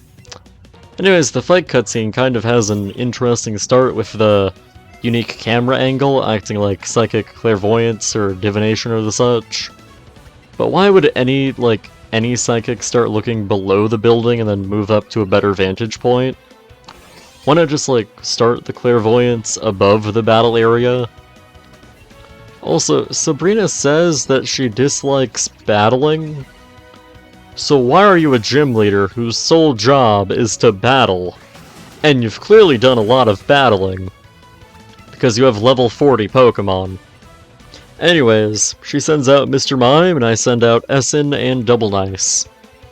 I start setting up with Essen, and Double Nice misses his first Hydro Pump, and Mr. Abomination sets up a Reflect. After another turn of setting up on both sides, Double Nice does a third of Mr. Monstrosity's health. Not sure if anyone else noticed this or something, but I swear whenever you do damage in this game, it moves in fractions of health, rather than what feels like a variable percentage. Essen gets hit by Psychic, but a Foul Play and a Scald knock Mr. Kill Me Please down to red health. We finish setting up with Essen. Double Nice takes a bit of damage from Psychic, And we finish off Mr. Crimes against Arceus with a Scald. Next up is Slowbro, and it hits Essen with Yawn, but we do barely anything with Foul Play and Rock Slide. Luckily for us, Sabrina's Reflect ends, and we can hit it. Also, a Drowsy Drew Drowsy. Ha! Comedy! We do a good amount of damage to Slowbro and make it flinch with a Rock Slide, but Essen falls asleep.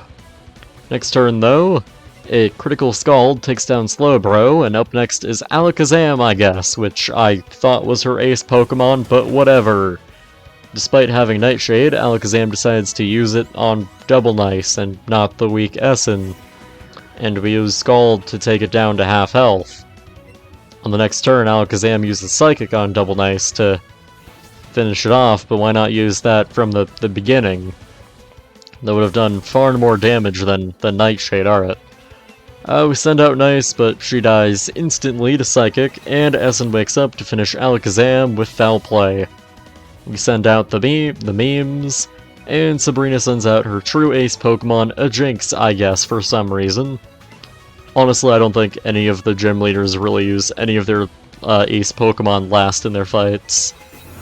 I have Essen use Foul Play, and I debate on whether memes should use Dragon Tail, Crunch, or Waterfall, but I ultimately decide on using Splash because it will deal the most damage. We get hit by an Ice Punch, and Essen freezes, but this isn't Gen 8, so we thaw out instantly, and nearly kill Jinx, with a Foul Play. And Memes misses with Splash. I should have used Dragon Tail. It uses Psychic, and I find it pretty strange that no trainer in this game, except for maybe Kevin, I think, uses items. It doesn't matter though, so Essen uses Foul Play and takes it down, winning us the gym battle and the TM for Calm Mind, which was never used in that entire fight. Despite being one of the coolest gym leaders in the anime, she didn't really put up too much of a fight. Well, we've gotten a few more levels, so I think we're ready to go and beat up Koga now.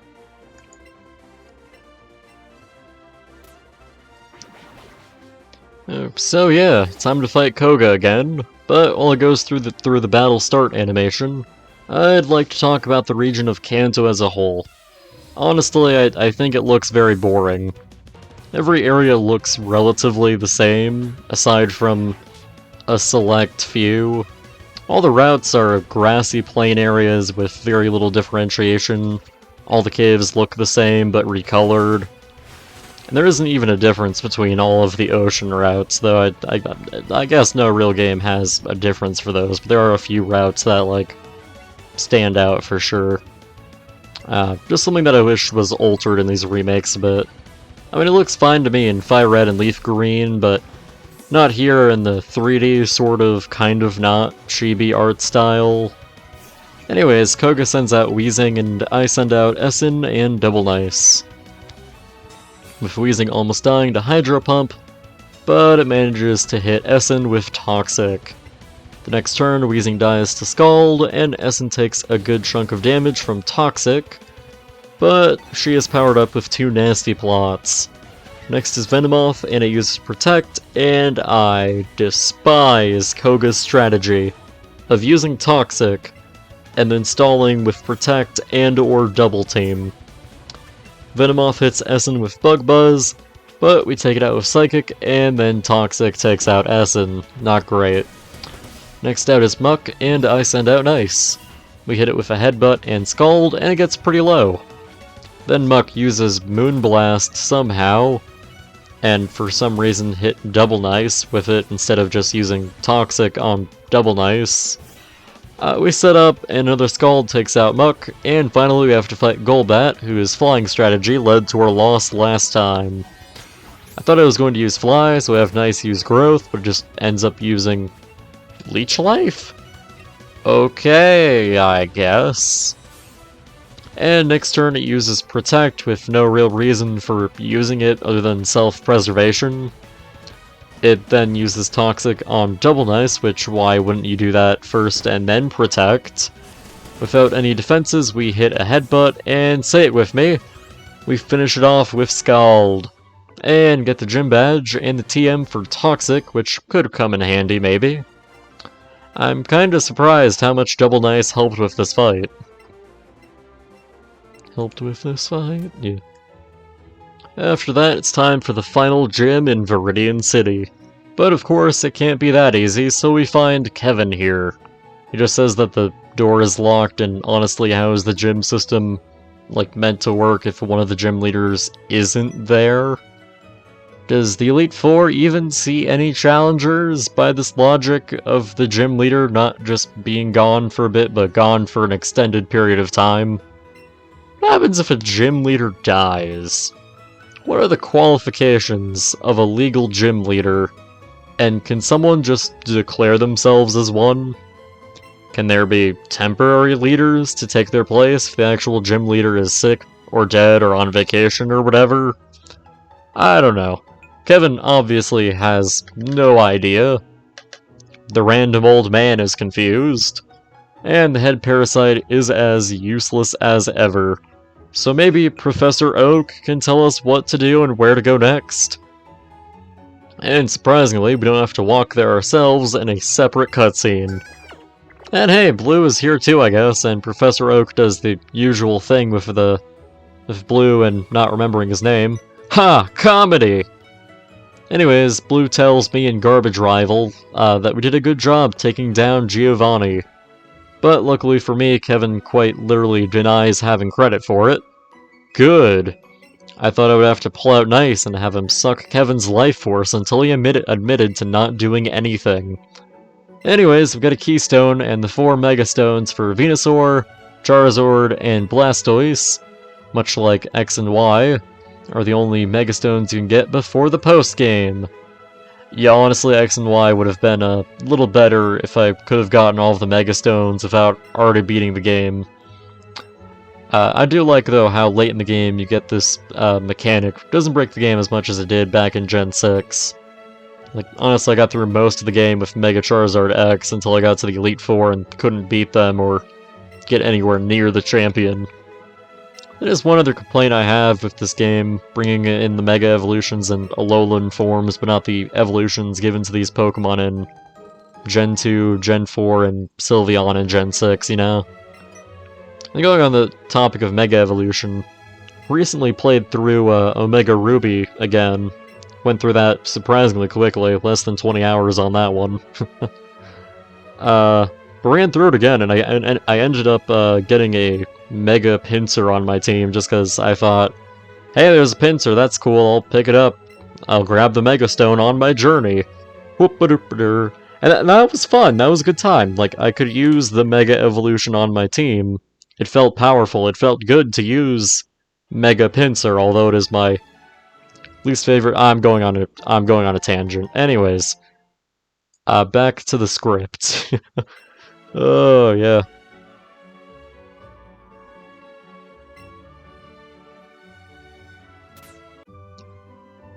Anyways, we walk outside, and our head parasite leaps off to go and look at flowers, and learn to make a garbage bouquet that we eventually get at the end of the game.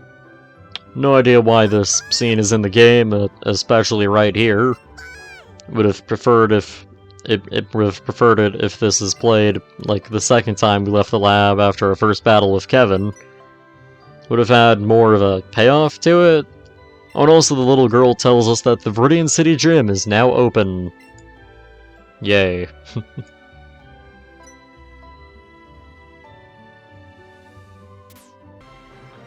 So, we fly over to go and fight the final gym leader, Giovanni. But first we have to... Nope, we're good I guess. Just needed 7 gym badges to fight this mob boss. The gym coach didn't even talk to us when we entered. I swear like 3 or 4 of these arbitrary requirements may as well not be there, and all of them are generally very pointless. Also, how does the gym coach not know who this gym leader is? Like, you think as a league official that he would have some knowledge of who's in charge at each of the gym facilities, like, again, like, going by that logic, then can't, like, a random homeless man enter the gym and just hide in the back and become the new gym leader, and the guy's just like, and there he is, your gym leader. Some random homeless man.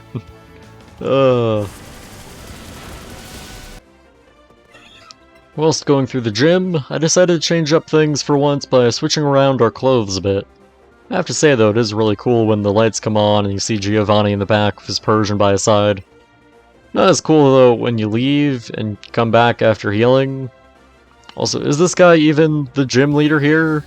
He calls it his hideout, but whatever, he'll still give us a gym badge when we suck and scald his ground types to death.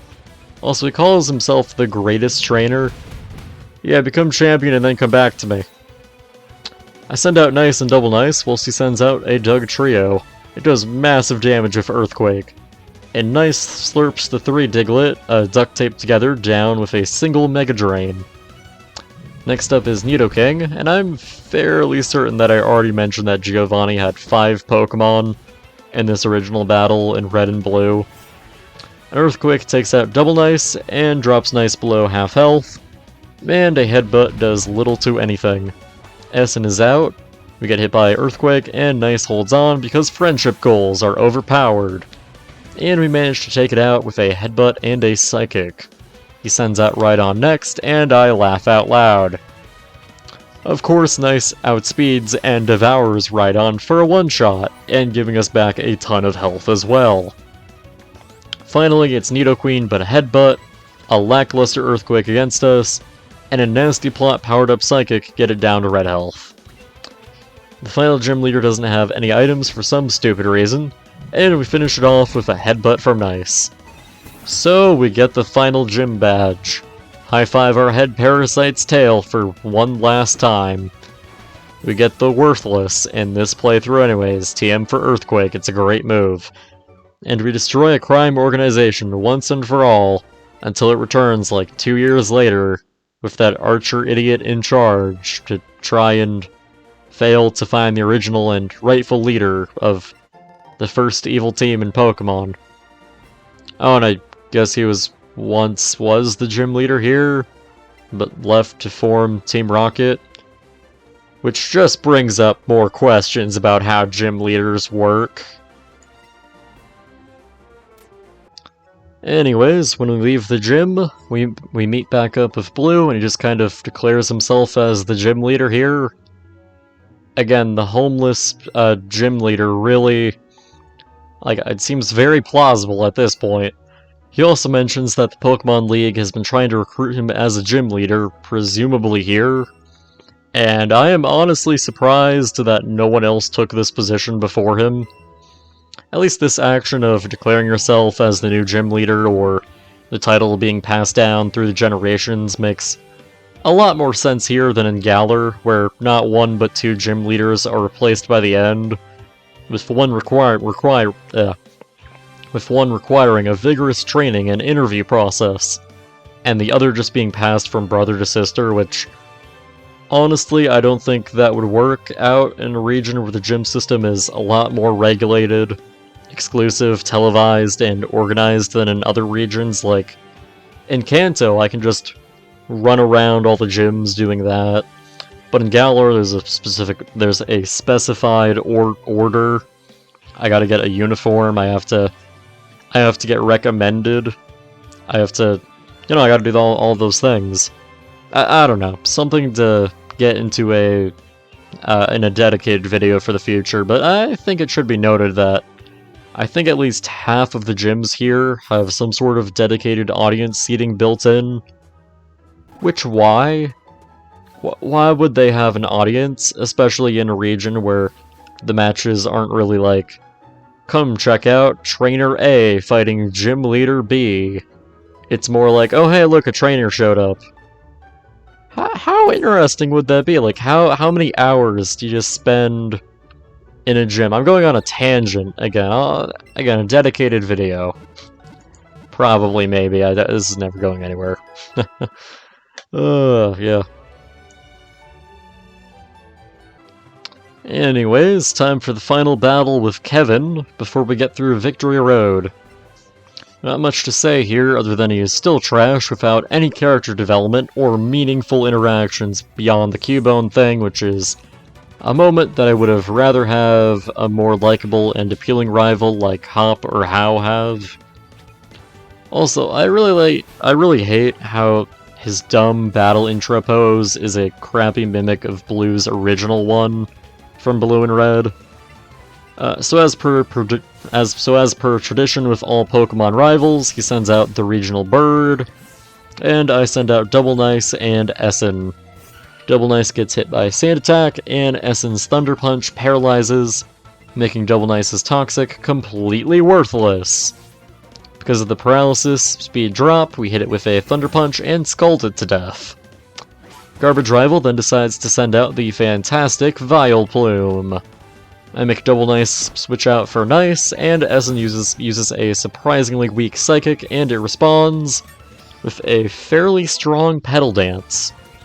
A Headbutt and a Psychic take this plant out, and up next is the Marowak that evolved from Cubone. Because it's a ground type and only a ground type, it barely survives getting sucked on, and it decides to waste its turn using Focus Energy. Oh, and hey, it has a max potion! What's this? Trainers can have items and use them in battle? The Headbutt that would have finished it off barely does anything, and Essen keeps setting up with nasty plot. I switch Nice for Double Nice for some reason, and Essen nearly finishes it with Psychic, but takes damage from Thrash. Essen gets maximum special attack boost, and Double Nice scalds the enemy to death again.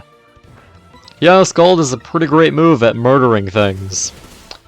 Finally, we have to take down Raichu, but it destroys Essen with a Thunder before Double Nice uses Scald, which for the first time inflicts a burn. That's cool.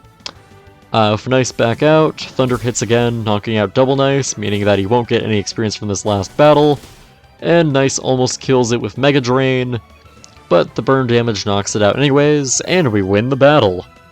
This may have looked challenging, but it really wasn't. With a bit more planning and foresight, I could have easily done this fight again and not lost a single Pokemon. After the fight, he tells me that I am obviously a better trainer. He also talks about how frustrating it is. But unlike Hop, I could care less about this idiot, even if he did kiss me earlier in the game. Anyways, he runs on ahead to become the champion maybe, but I highly doubt it because I have steamrolled this guy into the ground and his entire team since the moment we got Pokemon. But I digress as we make our way through Victory Road.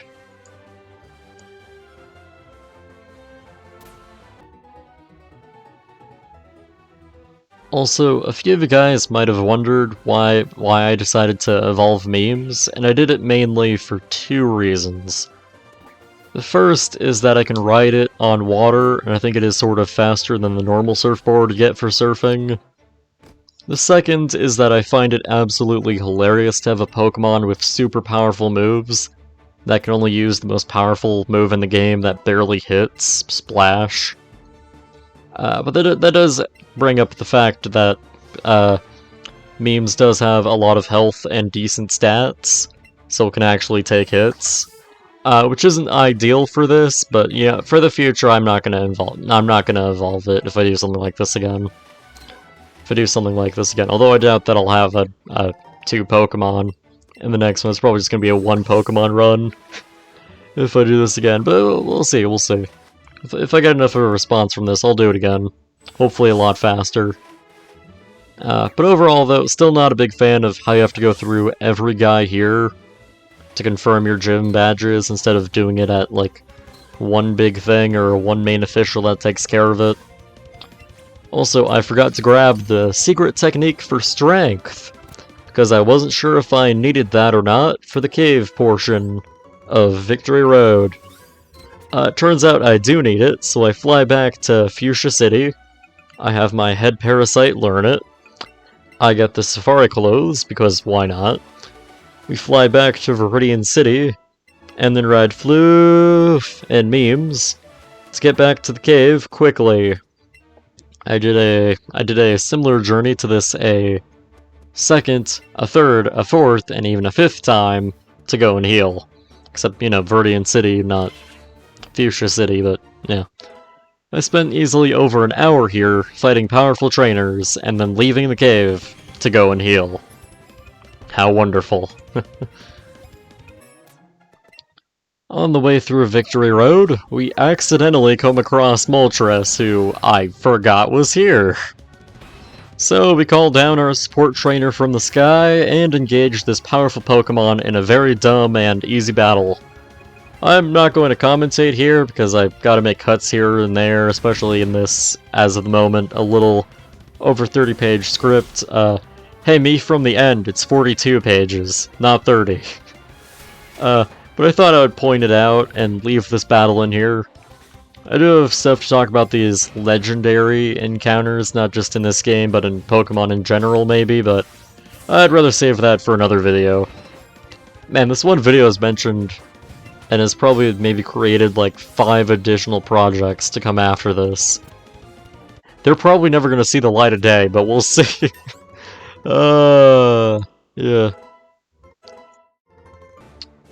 Anyways, we get through the cave of Victory Road and onto the Indigo Plateau, which is so impressive that our head parasite leaps off to gaze longingly at it.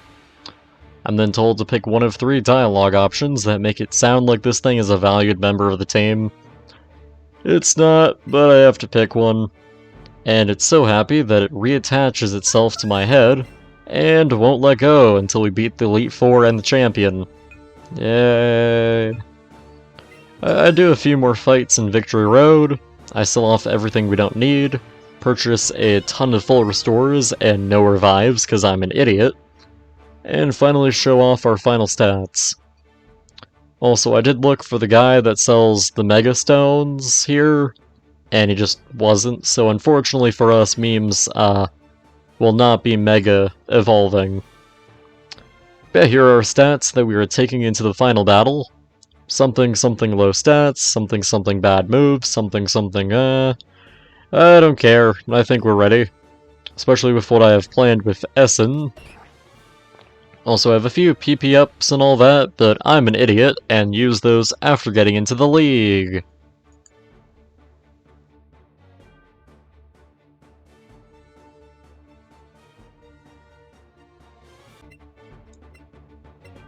We start the Elite Four off with Lorelei, and I decide to skip the dialogue here, but looking back through it in the recording, she says absolutely nothing of interest other than generic Ice-type dialogue. Anyways, she sends out a Dugong, and I send out Double Nice, whilst a support trainer shows up and throws out Essen. Using Essen's newly taught Brick Break, and with Double Nice getting slapped with Waterfall, and then attempting to boil Dugong alive with a Burning Scald, we managed to get it down to a little less than a third of its health. One more Brick Break, and Dugong is down. Next up is Cloyster. Essen takes a great deal of damage from Hydro Pump, but Brick Break and Rock Slide managed to knock it down to a little above half health. Essen is knocked down to half health, but Double Nice scalds the Bivalve to death. Next out is Jinx, who uses Blizzard. Essen and Double Nice both dodge it, nice. And instead of burning it to death with the power of a nice hot shower, Double Nice decides to instead crush it to death with rocks that it spawns from nothing. I then realize that Floof is still in the party, and next out is Lapras, who does relatively nothing. Its first turn out, but hits Essen hard with Blizzard. The next turn though, we start setting up with Growth on Nice, to prepare for her last Pokemon, and Essen finishes it off with a Brick Break. Next out is the superior Shelder evolution option, and the non-Ice-type Slowbro. Thank goodness for Nice though, who sucks down Slowbro like someone else's chocolate shake on a summer day. Because I'm not the biggest fan of cold beverages. I was expecting some sort of interesting end dialogue, but I guess not. Again, why was this the Elite Four member, the one you met during your journey? Anyways, I heal up, realize that I didn't buy any more revives than the ones I had with me, and I teach Essen a new move to combat Broly. Wait, no, that's not his name, right? Okay, so his name was Bruno. Surprisingly not the most memorable of Pokemon characters. At least his dialogue feels a little less bland and meaningless than Lorelei's. He sends out Onyx, the perfect fighting-type Pokemon, and we retaliate with Nice and Essen. Nice slurps down Rock Gyarados, and Essen starts setting up with Nasty Plot. Next out is Hitmonchan, who punches with Lightning. Nice starts setting up, and Essen doesn't use the less powerful Dazzling Gleam, and almost takes out Hitmonchan with Psychic. For some reason, Bruno doesn't use a healing item, and Hitmonchan punches with Ice on Essen, instead of doing super effective damage on Nice, which allows Nice to headbutt it, and Essen to set up some more with Nasty Plot. Next is Machamp, and I do a bit of strategizing, and after a powered-up Sludge Bomb and supercharged Psychic, Machamp is torn asunder before it can even say hello. And next out is Polyrath, I guess, who manages to survive a Nice's life-draining Straw, but goes down to a Dazzling Gleam. Finally, we have Hitmonlee, because Primeape was too good for Bruno, apparently, but at least it's not a second to Onyx for some bizarre reason. Personally, I've never really cared for the Hitmons, but I think either Hitmonlee or Hitmontop is my favorite. Also, side note to a side note, Tyrogue's evolution method sucks for someone who doesn't pay attention to the EVs or IVs or UV rays. It manages to hit us both with a Rock Slide, but we finish it off with a Headbutt and a Dazzling Gleam. Overall, not much ending dialogue as we pass the halfway point after healing up, use all of my PP ups and PP maxes, and teach Essen another new move. Wow. Alrighty. Next up is Agatha, the Ghost Leader. You know, in a game where there is only one Ghost type, unless you count Alolan Marowak, I guess, which he does get in a rematch, but it doesn't count. Oh.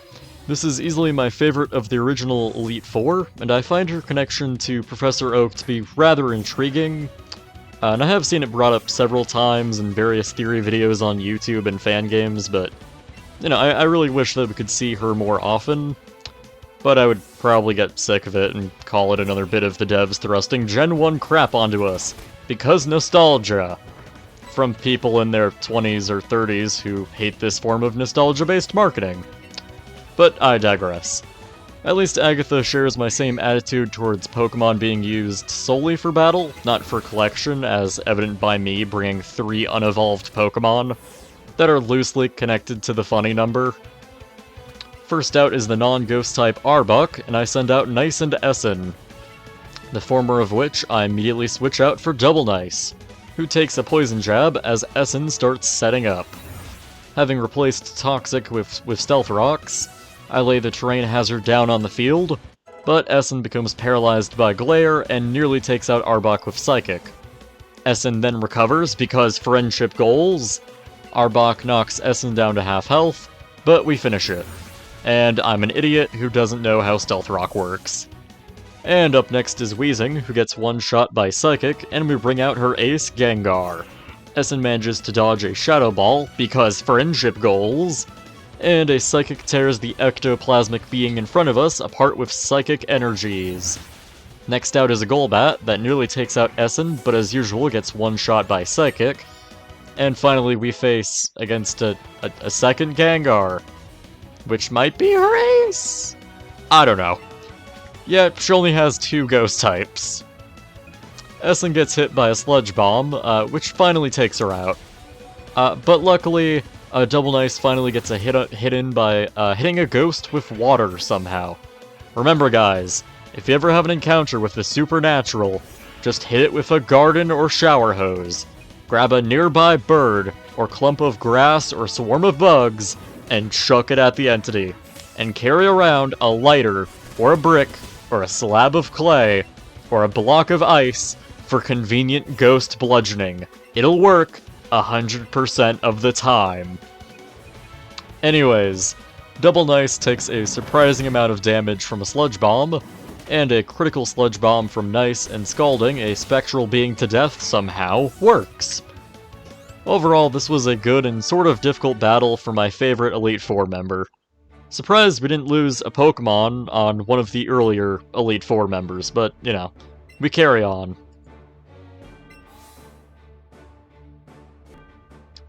So, next up is Lance, the last of the Elite Four and a Dragon Trainer. Despite there being only one Dragon type in the game, aside from Alolan Exeggutor, but, you know, like Alolan Marowak, who cares? You can tell he's a presumably important person, because when you first talk to him, he starts his dialogue with 3 question marks. Oh, boy! Also, he seems pretty overconfident and cocky, which will make tearing him apart with a thirsty bean plant, a dream-eating tapir, a literal god, and memes, of course, even better. Our first is Seadra, which is not a dragon, but I guess that it does evolve into one using a very underused trade evolution item that I think really should have been used again. Same thing for the Metal Coat, King's Rock, and maybe the upgrade? I don't know. Regardless, we send out Essen and Double Nice, the former of which dodges a Hydra Pump because friendship goals. Essen sets up with a nasty plot, and Double Nice hits Seadra with a Scald. Essen takes a Hydra Pump, Seadra dodges a Hypnosis, and we hit it again with Scald. The next turn is pretty much the same, aside from the Hypnosis landing and the Scald actually taking Seadra down. And next up is Aerodactyl, who does not become a dragon, despite having Mega Evolution. Essen nearly dies to Rock Slide, and flinches, whilst Double Nice's Blizzard misses. Luckily next turn, Essen dodges the Rock Slide because friendship goals, and Aerodactyl's brain explodes before being scalded to death like most of the Elite Four, and what feels like the latter half of the gym leader's Pokemon. Next out is our first Dragon-type Dragonite, and in an outrage, ha! Essen goes down, and a Blizzard knocks Dragonite out instantly. He sends out Gyarados, which also isn't and does not become a dragon, and we send out Nice, who is a plant, which instantly makes her 10 times better. Luckily for us, this Gyarados doesn't know its most powerful technique, Splash, because Lance is an idiot. Nice avoids a weak Iron Tail because friendship goals, and we bring it down below half health with a Sludge Bomb and a Blizzard that freezes the enemy, and it actually stays frozen, because this is surprising in pre-Gen 8. So that Double Nice can channel the energy I put into it back in Mountain Moon and bludgeon the pseudo-dragon to death with a rock. Oh, and Nice grows, I guess. Finally, Lance throws out Charizard, which does become a dragon, but like, seriously, even Red and Blue had the sense to give Lance 1 or 2 Dragonair. Anyways, Nice channels her inner goddess and dodges an Air Slash that would have easily destroyed it, and we retaliate with Sludge Bomb, and surprisingly we don't scald it to death. Instead, we killed the flaming non-dragon with a highly pressurized blast of water, instead of a boiling hot blast. Big difference there.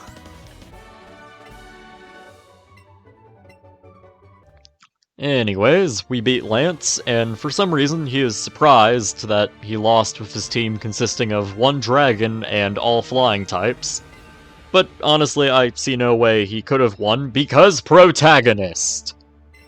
He also declares us the Pokemon champion, before immediately taking it away because we have to fight the actual champion. Unlike Gold and Silver, where you just had to fight Lance. Unless you count Red, but who cares, it's optional. At least it could be someone new, which could be... Wait, Professor Oak? I think this moment makes up for everything in this game that I have said so far. Because we're actually fighting Professor Oak, who might use a version of his team, and difficult AI from Red and Blue. This reminds me a lot of Kukui, who's a very interesting and surprising opponent in Sun and Moon.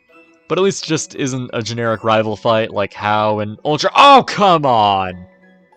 I have gone through this version of the League 3 or 4 times now, and this has always disappointed me. I don't want to fight my garbage rival for what feels like the 100th time as my final challenge. Also, they literally spoil who it is before you even get in there, which I don't know or remember if this is pointed out in Gen 1 or Fire Red and Leaf Green. Also, complete lies on fighting the champion being a new thing in Kanto. It always has been, and I think we all know that if this game did put even a generic trainer or Professor Oak with champion-level Pokemon, Kevin would have no chance. Also, what qualifies someone as a member of the Elite Four? And if it is just the presumably top 5 trainers recognized by the league, shouldn't the organization itself change quickly and wildly? Like, if someone dethrones the champion, do people move down in the metaphorical totem pole with the second Elite Four member becoming the first? Also, why do you need a professor to officially wave in the new champion? Other regions don't do this, it's more of like a ceremonial thing. And if they do, it feels more like an informal greeting than a formal part of the process.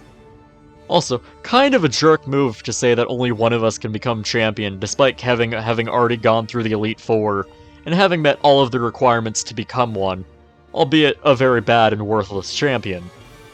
Anyways, we heal up, set up our moves, and ready ourselves for the anticlimactic battle against Kevin.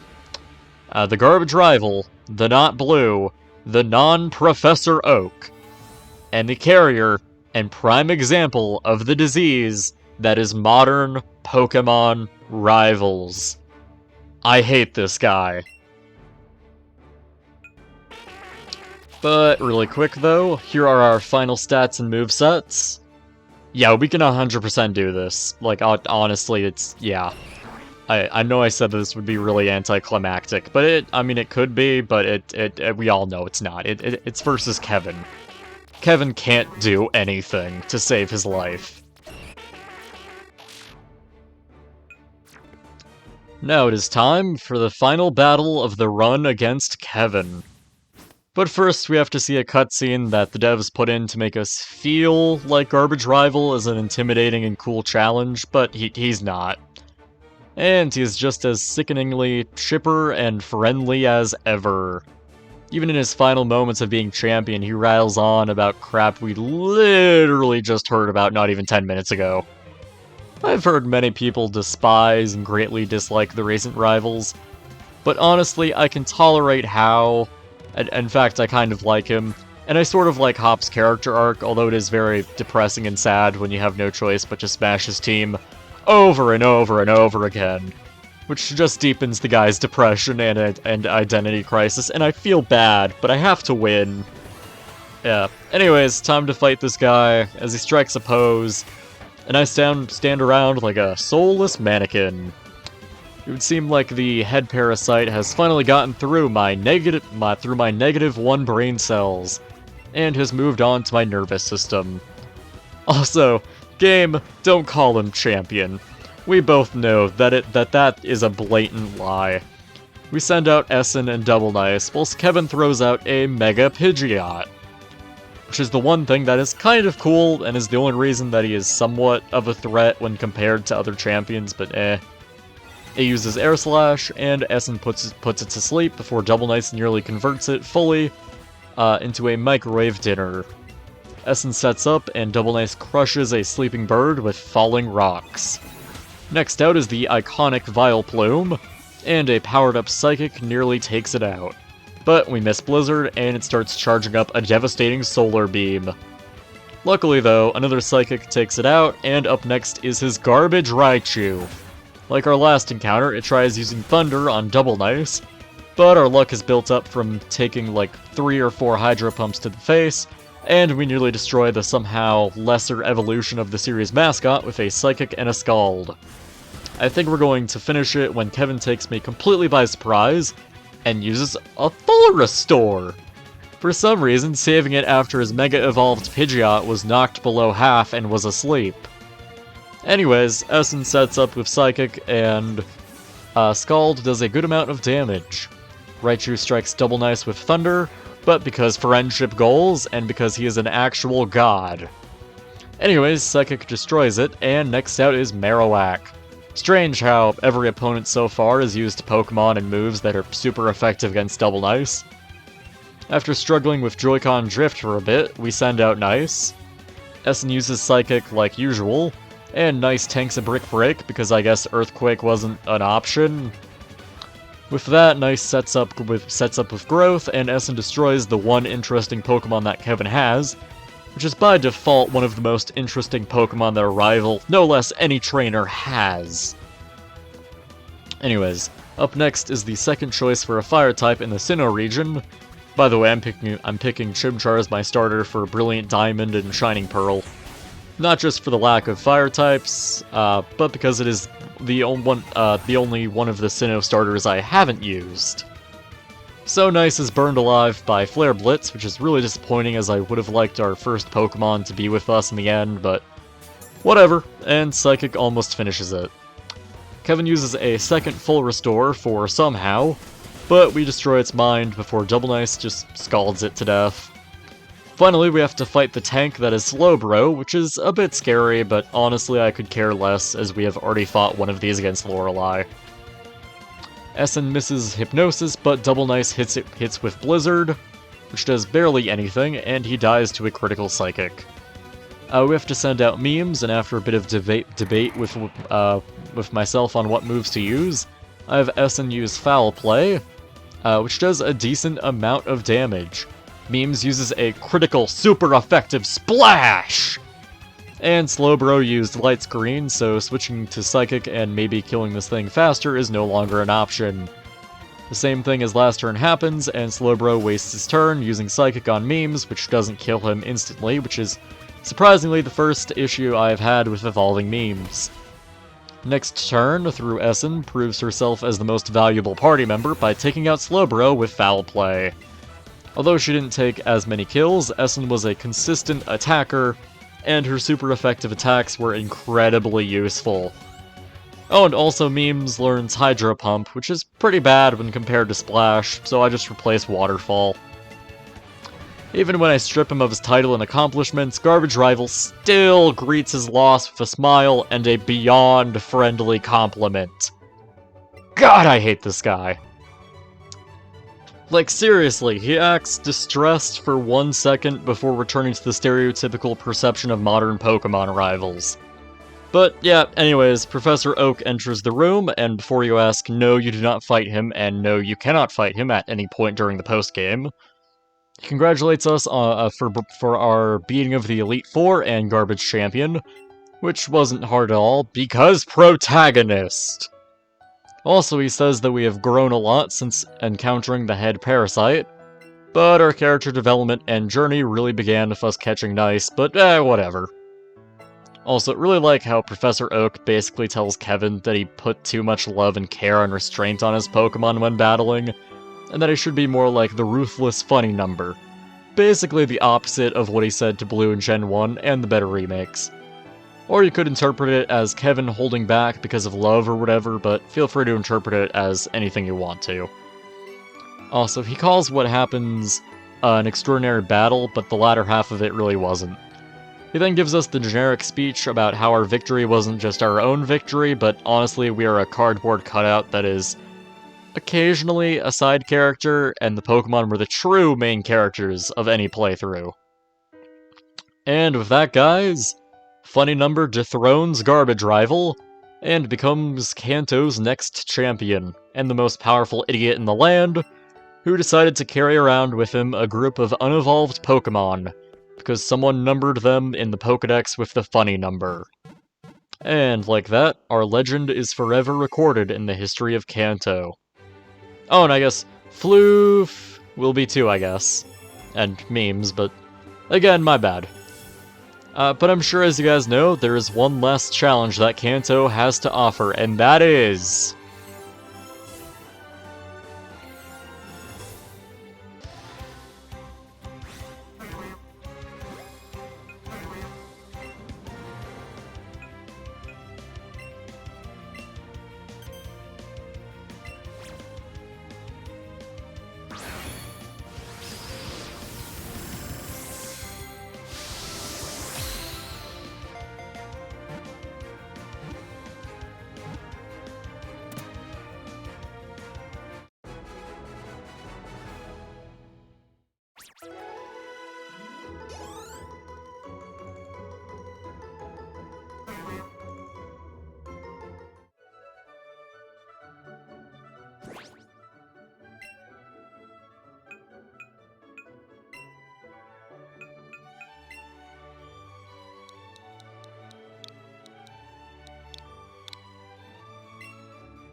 Nice.